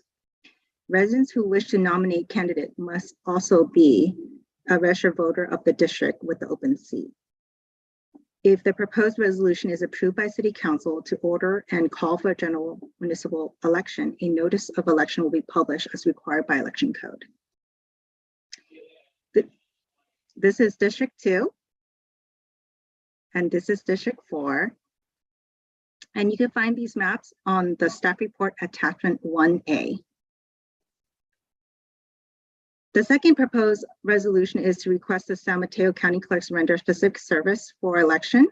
Historically, the city consolidated our election with the county clerk to perform all legal actions and services for conducting the election, such as translating, printing, mailing, sample and official ballots, issue, receive, and process ballots, provide equipment, set up and operate compliant vote centers, services for all official recount or contests, and all aspects of the canvass vote cast as required by law. It is recommended that City Council adopt the proposed resolution to consolidate with the county clerk for efficiency and cost savings. The third proposed resolution is set certain policies applicable to candidates. Under the election code, the City Council may impose a filing fee not to exceed $25 to process a candidate's nomination papers. Staff is recommending that City Council set the filing fee for November 8th election at $25. Another candidate policy to consider. Candidates may choose to have a candidate statement, which is a brief description of the candidate's qualifications to be posted on the county and the city's website and printed in the voter information guide. City Council is to decide on the word count limit, typically between 200 to 400 words. And the city may require candidates to pay in advance to having the candidate statement printed, translated, mailed, and electronically distributed by the county elections office. The candidate statement cost must be prorated, but the city may require an advance of the estimated costs, and we can bill the candidate for additional actual expense or refund any assets paid depending on the actual costs. Staff is recommending the candidate statement word count to remain at 200 words as previous elections and require each candidate filing a statement to pay in advance or at time of submitting their candidate statement, a prorated cost of $325 plus a $25 filing fee for a total cost of $350.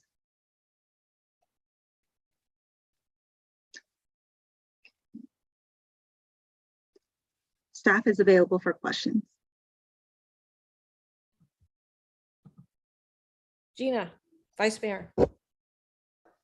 Thank you, Madam Mayor. As I remember, filing fees were a lot more expensive. Is this just because we have smaller districts? I am not, $25 really doesn't seem like enough. Because I thought the county said it, like, how much it would cost to get out the sample ballots and stuff like that. Can you clarify for me? Of course. Mayor, the $25 is just for a filing fee for just that part, the filing fee as a candidate. The candidate statement is what the county charges for prorated costs, and that's for the candidate statement to be translated, published, and it gets translated in English, Spanish, Chinese, and Tagalog. Okay, so yeah, I'm a little unclear here because we want whoever's running to be very clear as to what they would only, this is not very clear here. So they pay the city $25, but they should know what the county's going to be charging as well, so nobody's caught off guard. How this is being presented here is, I think somebody might be shocked if they have to pay thereafter $300, $400. So is there a way for us to be clearer? So the city is actually not, is the filing fee is just for the filing fee, and the candidate statement, I understand you're saying that that's basically the cost of materials that's being charged and for services rendered. Is that what I'm? Well, I'm thinking if we are, of course, we want people to run here, but that we need to be completely transparent in the costs of running here. So, you say, emphasizing the total cost there, the $350, I think is very important. Yes. Okay, and then secondarily here, the maps that are offered, it's slightly unclear as to if I'm looking at Millbrae Avenue, is that both sides of Millbrae Avenue? The edge of the maps here. Is there a way to list the street numbers or something like that? If you live on East Millbrae Avenue, Hemlock here, are these both sides of the street or just one side of the street? Staff is looking into that will be available to us. Well, we, if I may, we know, Vice Mayor, that is, for example, on this District 4, the north side of Millbrae Avenue is in District 4, the south side of Millbrae Avenue is in District 5. So I think, we've been going over this saying how can we get these maps large enough to where a candidate knows, hey, if I'm on the boundary, what district am I in? And so we will be blowing these up and getting, as much improved information as we can. So somebody can clearly know what district they're in. And then, hopefully, then of course they can always ask us, but they shouldn't have to, right? These should be clear enough. Yeah, I don't want any information. If somebody from Laurel or Helen Drive here on this map is going to run and they get misinformation, I don't want that to happen. And these major street boundaries are in the middle of the street. So one side is one district, the other side is the other district. Okay, and when we went through this process, somebody could put in their address and see where they fell within what district. So will that still be available to people? We do not have that software. We can we can contact our demographer and see if they can provide us with that software, because that's another question we had. We just need to contact our demographer because that was very effective. It's very important to somebody who's contemplating running here. Yeah. So please, thank you very much. Councilmember Schneider. Thank you, Mayor. Couple of questions. When I read through the minutia, it says that there could possibly be technical adjustments. It's on page 3 of 5, section 3, and I wasn't quite sure what that meant. And if you can't answer it now, I just hope by the time people take out their paperwork, we have a very clear definition of what the technical adjustment alluded to in section 3 means. My other question is, didn't we have to get the new districts to the Registrar of Voters by March 1st, in which case the Registrar of Voters is going to get rid of the precincts, I hope, that Millbrae had, even though we now voted a voting center, but now the precincts should become the districts on that, in which case they might have the software that says, oh, if you're on the even side of Laurel Avenue, you're in District 3. If you're on the odd side of Laurel Avenue, you're in District 4, for an example. But I agree with Vice Mayor Pappen. If you look at District 2, because of the label of Hemlock, it's very clear to see exactly which block of Hemlock is actually in District 2 versus 3 versus 5. So we really should look at Hemlock and make sure that that's really clear for the people there, because you can't look at our maps and get a clear idea. So my question then is, and it doesn't have to be now, it's because technical adjustment is what it is, but just better define that. And my one then big request, one of the things that going to districts will do is bring the cost of running for office much, much cheaper, because you're only doing 1/5 of the population, 1/5. You only have to send mailers out to roughly 1/5. It depends on how you do your mailers. But the number of words, it said historically, Millbrae has always used 200 words for the candidate statement. And I would like to encourage that we allow up to 400 words, in the hope that we've got people who may not come from a planning commissioner position or are not really well known, but could be excellent candidates. And 400 words, they have to pay for it, but gives them a better chance to actually say who they are. And not go along with mailers. The other thing with a candidate statement is, I believe it's a 10-day period once you turn in your candidate statement that the public can comment on your candidate statement and catch errors. I will tell you, in my Sierra Club days, that was one of my jobs, and I caught errors on everybody up to lieutenant governor races, and they had to make those corrections within, as long as the corrections are pointed out within the 10-day time frame. So it's the one place where you know that what's said there is true, as opposed to mailers that can be misleading. So I would prefer that we go to 400 words. Thank you. Councilmember Holliber. Okay, thank you. I think just to clarify a point from Vice Mayor Pappen earlier, that I believe the $25 filing fee, that is the cost basically to appear on the ballot. And the $300 to $325 fee, that is for the candidate statement, right, which is optional. So I think we should just be clear about that. I would support keeping the candidate statement at 200 words. I think that's what we've done typically in the past, and I don't think I've heard any complaints or any issues about that, so I recommend keeping that there.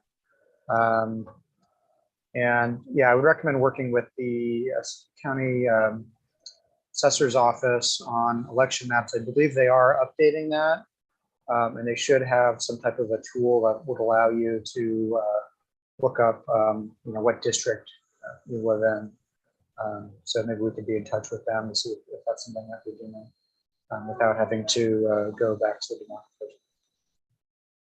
But I think we can certainly produce much more higher definition maps.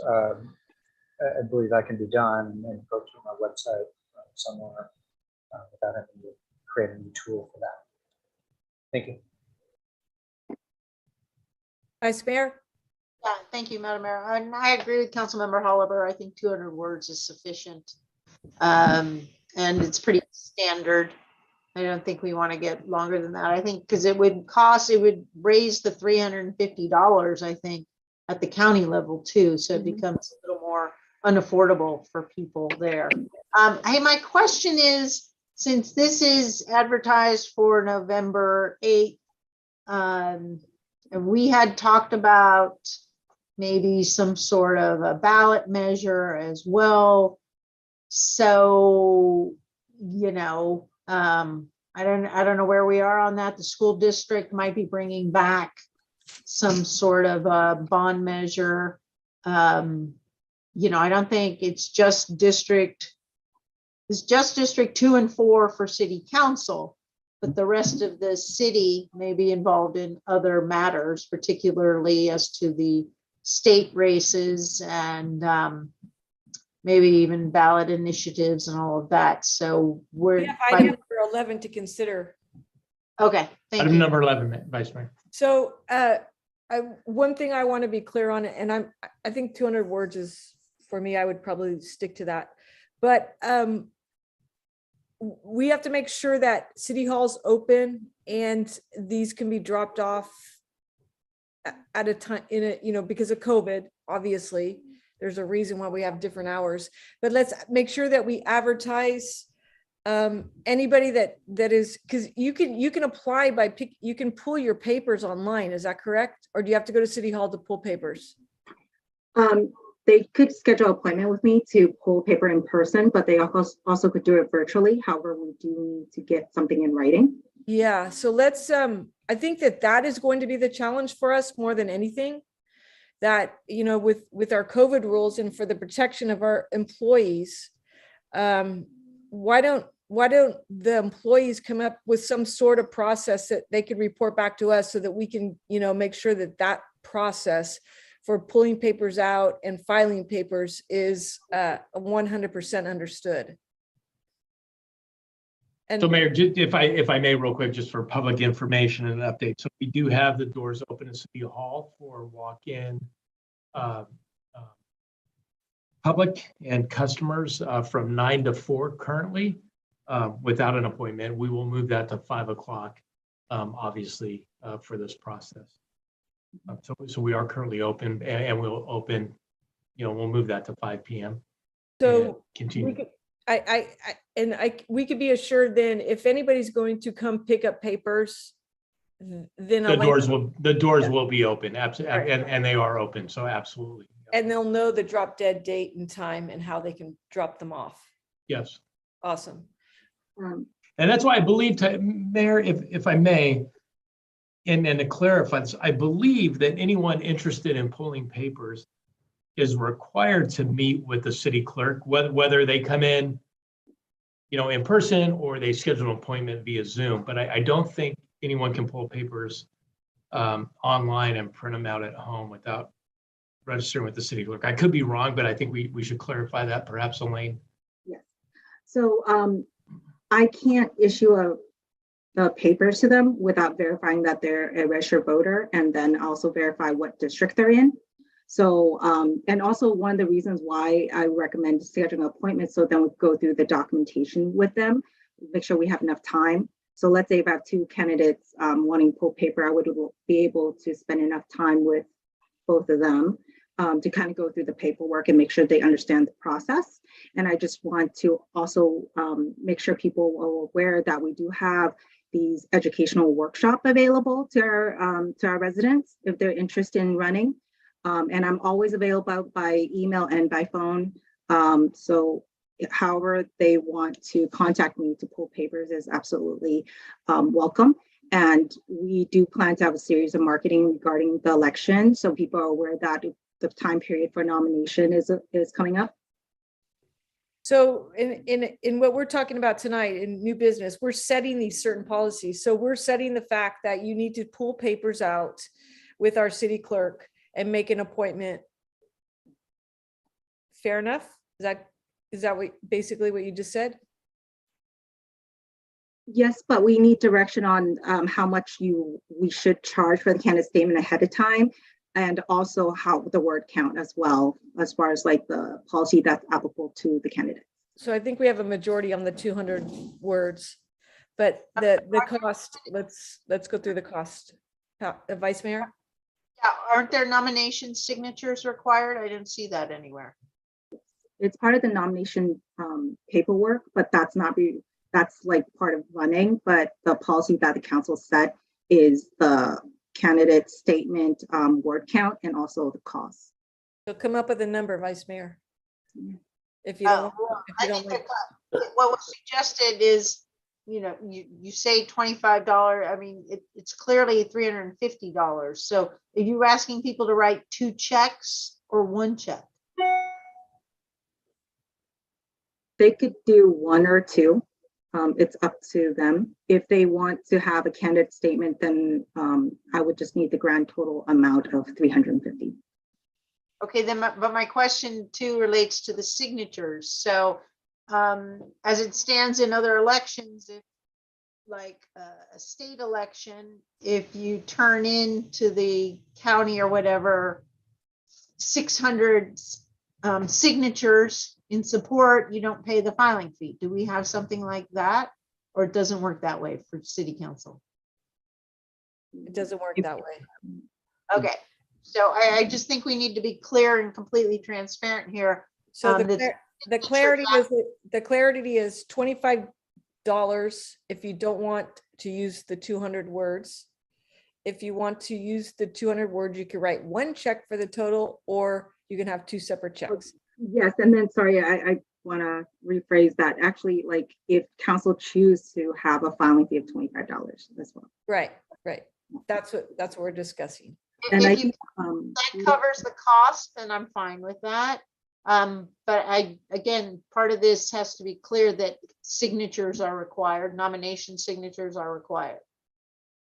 And there's a lot of other requirements. You have to show that you're a voter. You have to show you're in the district. Just stick to the fees right now. Yeah, the process hasn't changed other than having to run within a certain district. That's not really the only change. Vice Mayor, fee, $25. So $25 is fine, 200 words is fine. You have to figure Elaine's going to spend an hour plus with these people for $25. So that's. Yeah, I would just recommend to be able to accommodate walk-ins. Obviously, if you're busy, and can't take somebody at that moment, then you can ask them to make an appointment. But if either you're there or if somebody, maybe if you have a backup person who can be there as well to walk people through it. We want to be a customer friendly city. So I don't see any reason why not to take walk-ins if we can. Okay, Michael has a comment. Yeah, I just wanted to do a quick commercial for the county elections officer who has a website that has a lot of information on running for office, and strongly suggest anyone that's considering that visit that website. It's the assessor, county clerk, recorder, and chief elections officer. So Thank you. All right, do we have a motion for our clerk? I'll make a motion for the $25 fee and the 200 words. Do we have a second? Okay, let's go for the vote. we have 3 resolutions. If those numbers are already in the resolutions, if you wanted to save time, you could do a roll call of all 3 resolutions at once. The friendly amendment, Councilmember Fung. Yes? All 3 recommendations at the same time, yes. Resolutions. Vice Correct. Mayor? Second agree. We have it, all 3. Thank you. Right, thank you. Councilmember Snyder, Aye. Councilmember Oliver, Aye. Councilmember Fung, Aye. Vice Mayor Pappen, Yes. Mayor Oliva. Aye. Okay, new business item number 10 pass as presented by the vote of 5-0. Thank you. Last item on the agenda for new business, and our vice mayor tried to jump to conclusions here. Considering placing a measure on November 8th, 2022 election ballot to increase the city's transient occupancy tax rate. And do we have a staff report on this? We do, Mayor. I'd like to introduce Mike Sung, the city's finance director. Thank you, Mike. Thank you, City Manager Williams. Good evening, Honorable Mayor, Vice Mayor, and City Council members. Today, we do have a presentation, and to actually begin off the presentation, I'd like to introduce Brian Godby from Godby Research. He'll be telling us a little bit about the community survey and some of the results from that. Go ahead and take it away, Brian. Great, thanks, Mike. Madam Mayor, members of the council, I'm happy to present the results of the survey tonight. Let me share my screen. And now you should be able to see the presentation. So diving in here, the data collection was online and on the phone, but online doesn't mean we posted a link on social media and took whoever happened by. It was specific email and text invitations to likely November 22 voters. So it was a very specific sample, and that's where the online and the phone came from. We were in the field from March 3rd through February 3rd through February 18th. We completed 306 interviews, which gives us a margin of error of plus or minus 5.5%, or 6% in round numbers. In terms of some of the key findings of the survey, the first question really addressed what is the city's quality of life in 2 parts. The overall quality of life, which is the top bar, where you see that if you add the variance somewhat satisfied together, 80% are satisfied with the quality of life, which is pretty good in these particular economic and pandemic times. Millbrae as a place to raise a family was virtually at the same level at 80% as well, but it was a little bit more very satisfied. Next question was satisfaction with the city's provision of city services. And if you had the variance somewhat together, you see you're 59% satisfied versus 36% dissatisfied. It's a 1.6 to 1 ratio of positive to negative, which is a good place to be. The next question is where we switch gears and dealt with the TOT that we're talking about in this particular item this evening. You see the question that we asked on the right-hand side of the slide. It meets all the statewide legal requirements, including that it's limited to no more than 75 words. It has to have a rate. In this case, we're increasing the rate by 2%. It has to have a term, which is until ended by voters, and it has to have an estimate of how much money that might raise a year, and that's in this case $1.5 million annually. The rest of the words are ours to use essentially as we like. This is a general purpose measure, so we have to use the word such as in terms of what we might be spending the money on, because at the end of the day, general purpose measures are at the discretion of the council, but we can suggest things that we might be spending the money on. And as you can see here, they included maintaining neighborhoods and downtown police patrols, repairing potholes, improving recreation programs, attracting businesses, enhancing disaster response. We asked people if they would vote definitely, probably yes, probably no, definitely no. And for feasibility purposes, we add the definitely yes and probably yes together. And you can see here that that's a total of 68% in round numbers, which is a very good place to be, considering this measure only requires a simple majority to be successful. However, it is important to note that people need to know what the measure is about, because of that 68%, we have 38% are probably yes. So they need to hear the rationale for it. If not, advocacy obviously would be separate. The next set of questions was a longer list, and this one is the list of things that the city might spend the money on. It was presented in a random order. And when we're done with the interviewing, we go back and assign numeric values to the response categories. So much more likely gets a 2, a somewhat more likely gets a 1, somewhat less likely gets a -1, much less likely is a -2.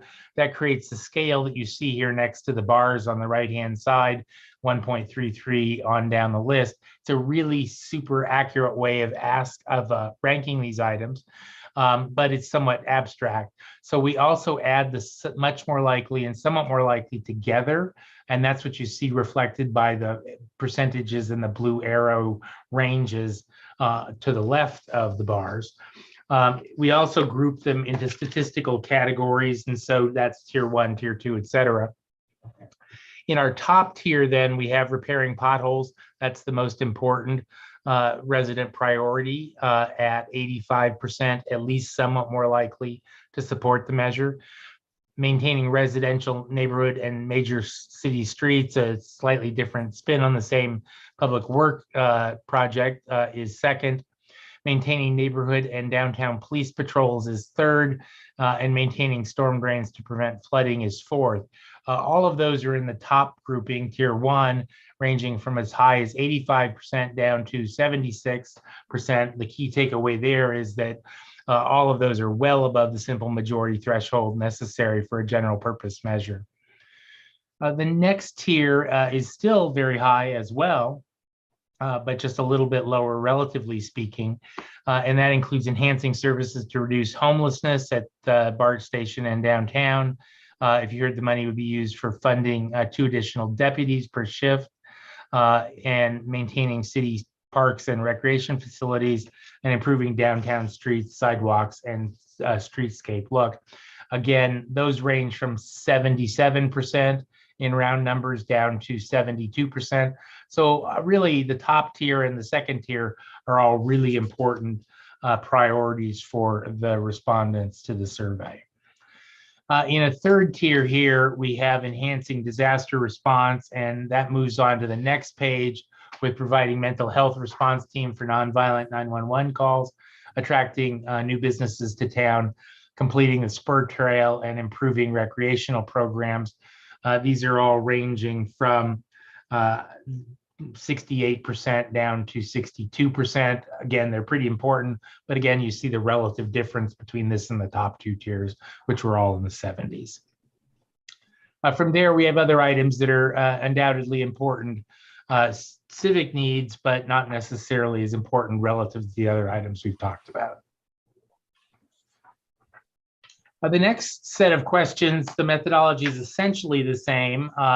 We ask them in a random order and then say, are you much more likely, somewhat more likely, or does it have no effect on your support for the general purpose TOT measure we've been talking about? There's no negative side to this set of questions in the response categories. So everything works the same, except that you can't compare a 1.37 here with the previous question. But what you can compare are the percentages. Again, we've added the much more likely and somewhat more likely together and ranked them based on the intensity score, and then show the percentages as well. These are all the top tier items, and you can see at the top of that list, none of the money raised by the measure will be used for city administrator salaries, a typical accountability provision for this kind of measure. The measure will give Millbrae local control over local needs. None of the money can be taken by Sacramento, another accountability component, highly rated. The measure will maintain police patrols, keep our neighborhoods safe in third position. A variation on some of the questions we asked in the previous set. Measure assures that Millbrae can continue to make its neighborhood safe from crime, fire, and making our community a place where young families want to live and put down roots. And then finally on this slide, the measure will require independent citizens oversight and audits. Again, another accountability measure that is routinely in the top tier. The next slide shows the remainder of tier 1. And you see here we go down to about 69% visitors staying in Millbrae hotels will pay their fair share. So the burden doesn't fall entirely on homeowners. The measure extends and increases the existing hotel taxes, provided significant funding for Millbrae, police patrols, 911 emergency response, repairing potholes, and improving recreation is the remainder, rounds out the bottom of tier 1. But all of these are pretty high. They're 69% or above. So those are all pretty important factual items that voters need to hear about. The next tier is a little bit lower, but it is still all pretty positive. So I wouldn't rule out the importance of any of these. The measure is critical to helping Millbrae prepare for future fire seasons. The measure will maintain services for hundreds of youth and teens every year. And the ongoing impact of the COVID crisis, it's now more important than ever to be ready for future healthcare and safety needs. So that's the data that we are presenting tonight regarding the poll. I'm certainly happy to answer any other questions, or Mike has some additional slides in our presentation to go through as well. Thank you, Brian. So staff had taken a look at what the other cities' TOT rates are in San Mateo County, and here is actually a listing of the TOT rates for the other cities. We didn't include any cities that didn't have TOT rates, like Atherton or Woodside, as they don't have any hotels. But as you can see, most of the cities in San Mateo County are usually at the 13 to 14 to 15% range. And you can see that Millbrae, which I've highlighted, is at the 12% range. In fact, most of the cities near the airport are pretty close to the 14% range in that respect. It's usually the South County that is actually at the lower end of the range for the TOT piece in itself. If we can go on to the next slide, Brian. So wanted to give you a little update of the recommendation outreach and the timeline that staff's actually looking at. Our recommendations to provide direction to staff to place a general TOT measure on the November 8th, 2022 ballot to increase the city's transient occupancy tax by 2% from 12 to 14. For community outreach, staff will hold meetings with local hotel operators and the community stakeholders to solicit input on the proposed measure. And the timeline is we're going to have the community outreach meetings in the next 2 weeks. At our next council meeting on July 12th, we'll provide an update on the feedback received from operators and stakeholders and an introduction of an ordinance amending the TOT if council so chooses. And then on the 26th, meeting of the 26th, there would be an adoption of the ordinance amending section 3.30.030, which is the TOT section. And also a resolution would be presented to council to approve the placement of a TOT increase measure on the ballot. And just for deadline noticing, it's the deadline to actually submit this resolution to the county is August 12th. So staff is available to answer any questions.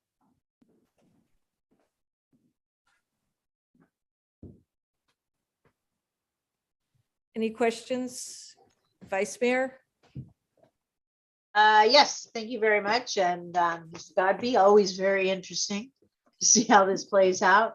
The community outreach is going to be key here. Are we going to have any public information to the voters? I mean, I don't want what happened to the school district to happen to us. So we have to ensure the public is fully educated prior to getting the ballots as much as possible, because I think that was a tragic flaw in what happened to the school district. They didn't get information until like 2 weeks after the ballots dropped. I don't want to see that happen here. I would also like to know too, you're saying, we've always said it doesn't really impact the public here, but what about the short-term rental people? How much income are we getting from them? Is that still being tracked? And how so? Because that's important here. So, you know, you've got all this great information from Mr. Godby.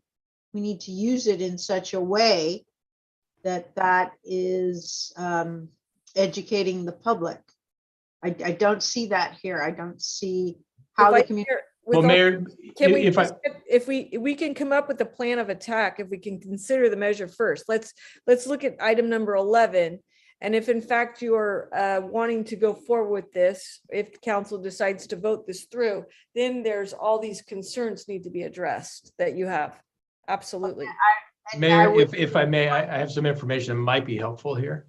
So we have retained the Lou Edwards Group to assist us. And so if the council moves forward with this action tonight and agrees to place it on the ballot, then we do have them under contract to help us with a public outreach campaign and information campaign. So I would support this because, you know, we need to be competitive here. And it doesn't necessarily impact our community, but it's important. And I would like to note that pothole replacement was at the top there. We need to ensure the public we are making strides to address the conditions of the streets. And I don't think we do that enough. Thank you. Thank you. What was that extra $1 for the business improvement? Pacifica. Yeah, what was- is there a way? There's a hotel BID Business Improvement District in Pacifica. They actually charge $1 per room per day. So that's on top of the 12%. Does that have to be voted upon? Yes, by the hotels because it's a business improvement district. Got it. Yeah, that is very interesting. Councilmember Holliber. Yeah, thank you. And I think just to clarify, if it's from a business improvement district, then it would not go to the city's general fund, right? It would be limited as to what it could be used for. So That's correct. Yeah. Okay, just one, couple sort of technical questions. One is about the 1.5 million estimated fiscal impact. You know, is that based on, you know, kind of a pre-COVID baseline for our TOT, or is that based on, like, if it were to start tomorrow, based on kind of what we're currently seeing in TOT? It's based on our hotels being at full capacity, so pre-COVID. Okay, and by full capacity, that's usually like 80% occupancy or so, or something? Pretty close to there, yes. Yeah, 80-85%. Okay. And then a question for legal counsel. Can you just clarify the difference between a general tax and a special tax, and what this needing majority vote?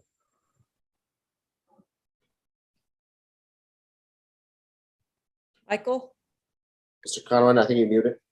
Sorry. Oh, it was so good. Okay. A general tax is collected by a general purpose entity like the city. It is not dedicated to a specific purpose, and it can be approved with a 50% vote. A special tax is a tax that's dedicated to specific listed purposes. That can either be a city saying we're going to use this money for a specific purpose. Also, special purpose agencies like special districts, transit districts, et cetera, are automatically, all of their taxes are special taxes. And again, those are two-thirds vote. So much easier to do a general tax, and that's what's recommended here. Okay. And you mentioned specific purposes. Mr. Godby listed several things that this tax could be used for. Right. Can you kind of clarify? Sure. If we put out a list of. Yeah, I think it's not a legally enforceable obligation, but I mean, I think if the city's, it's sort of a pledge, I think good faith pledge, that, we're putting this on the ballot and we are going to use this money. It's just if you lock it into the terminology of the actual ballot measure, then you're going to trigger a 2/3 vote. Okay. Yeah. So it's okay in terms of, for to do mailers or advertisements. Yeah, I think again, I think we're trying to work. Yeah, I'm sorry. We're trying to work with a consultant to be careful. There are some specific rules in terms of what's permissible in that public information campaign or effort. Strike that campaign. And that's important. But I think, yeah, the city, I think you already have, and I think you could certainly use the results of the Godby research for the council to state, this is our intent. But it's just if you don't want to lock it in as part of the measure because it changes your vote percentage. Sorry, Vice Mayor Pappen, that the dog park did not rate very highly. Actually rated negative on the list of item that rated negative on the list of options here.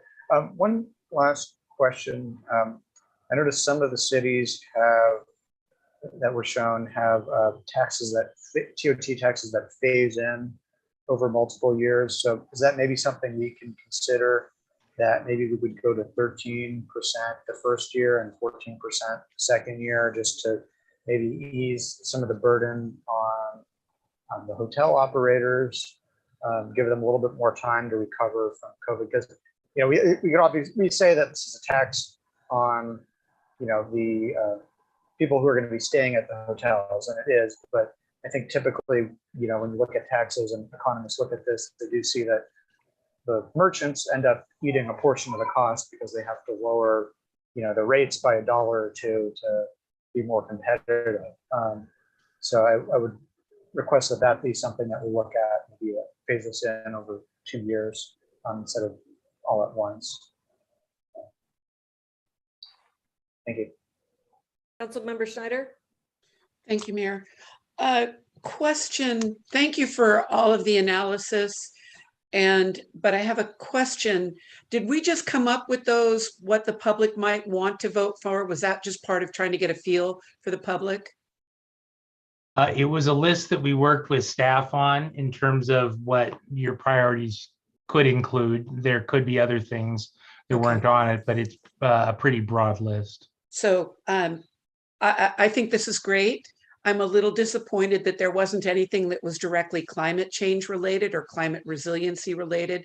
I would like, and I understand the public's concerns with potholes, but as one of the planning commissioner applicants said, if we're going to, the other thing that the public really hates is the cost of water. If we can do something that can help our public with water or with replacing more water use landscaping with drought tolerant, I would love to see that in the mix. I would love to see trees because that's a heat island impact. I'm all for the 14%. I'm all for doing it right away and making it a general fund, if I'm using the right term. My one other question was, and bear with me here, I know that the city is applying for an OBAG 3 grant due this Friday. Part of that grant talks about the discussion of a shuttle. When I was our CCAG representative last year, there are grants from the county for shuttle services. When we put this new tax in place, assuming it passes, I would love to see us have some kind of shuttle system, the way Burlingame has for its hotels, and to bring people staying at the hotels to their business district. I would love to see us work on that shuttle system, which even if to help our hosteliers, if that's the word, help them be competitive. Typically when I travel into another city, and it depends on the purpose, but I like to find a hotel that has a shuttle. That's one of the advantages the El Rancho had in the day. But if we could consider some of that money, if this passes, to help our hotels attract customers, we all win that way. So I think the shuttle is part of that. And I'm excited, once we get a population at the Gateway project and maybe on the west side, we will have the numbers that could help us qualify for county shuttle. Right now, we don't get any county shuttle money. So just an idea, but thank you for this. I'm happy to make a motion when the mayor is ready. Okay, but I appreciate the passion, but this is about passing the motion. This is not attaching it to anything, is the way you describe. That's what I've heard it. I've just added that I'd like to see, if there is a list of things, I'd like to see things that can help our public with water. I have the right to say that, Mayor, but go on. I was talking about nothing specific. We're doing this. I'm trying to get where you're thinking.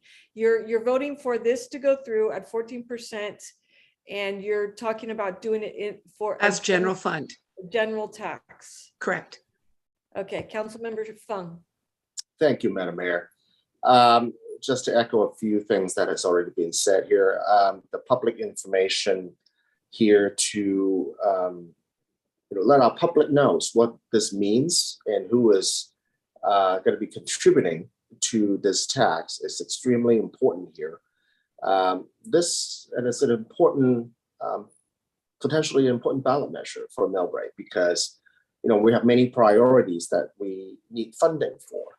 Pothole being one, and as you can see in the survey, public safety is another big part of it. We've already allocated money for the foot patrol and bike patrol police officer, and yet we still have not seen it implemented. So we want to make sure that these fundings are extremely important for our public safety and how paramount this is to our collective success. So I want to make sure that the public is fully aware of the purpose of this potential ballot measure. But with that, I'm excited and I would be supportive of it. Thank you. Okay, have we heard from everybody? And Vice Mayor, your hands up. Are you going to make a motion? Nope, she's on mute. The only thing that she's looking for the button, I think. The only thing that we heard a little bit different from everybody was Councilmember Holliver with the increments, the rate increments. But I need a motion from somebody. My button. Okay. I would just say, I mean, we're not deciding on the ballot measure itself right now. I think maybe that could be a topic of discussion when we do outreach with the hotel operators. But yeah, I think we're just deciding whether or not to move forward, but not necessarily to put it on the ballot tonight. Perfect. And to clarify, if I may, Mayor, may I? So this direction tonight is to direct staff to prepare an ordinance to bring back to the city council to place it on the ballot. Okay, so we need for November 2022. For the November election, correct? Vice Mayor, with your hand up. Yeah, and I found my button. Thank you. And I do want to point out the most important part of the report here is that the city has a $2 million structural deficit. So I think this is important. I will make the motion to support it. Sorry, Gina. So you're going to make the motion to consider placing a measure on the November 8th ballot to increase the city's transient TOT tax. That is what I'm going to do. And thank you. Okay. Do we have a second? We have a second. Michael. Just to clarify, we will write that ordinance to increase it to 14%. If there is going to be a change, we will need to make it at the next council meeting at the first reading, because we're going to be bumping up against the deadline for getting it on the ballot. Thank you. Council, did you want to discuss that now, or can we take it forward for the next meeting? Call for the question. Okay, Elaine? All right. Councilmember Snyder? Yes. Councilmember Holliver? Aye. Councilmember Fung? Aye. Vice Mayor Pappen? Yes. Mayor Oliva? Yes.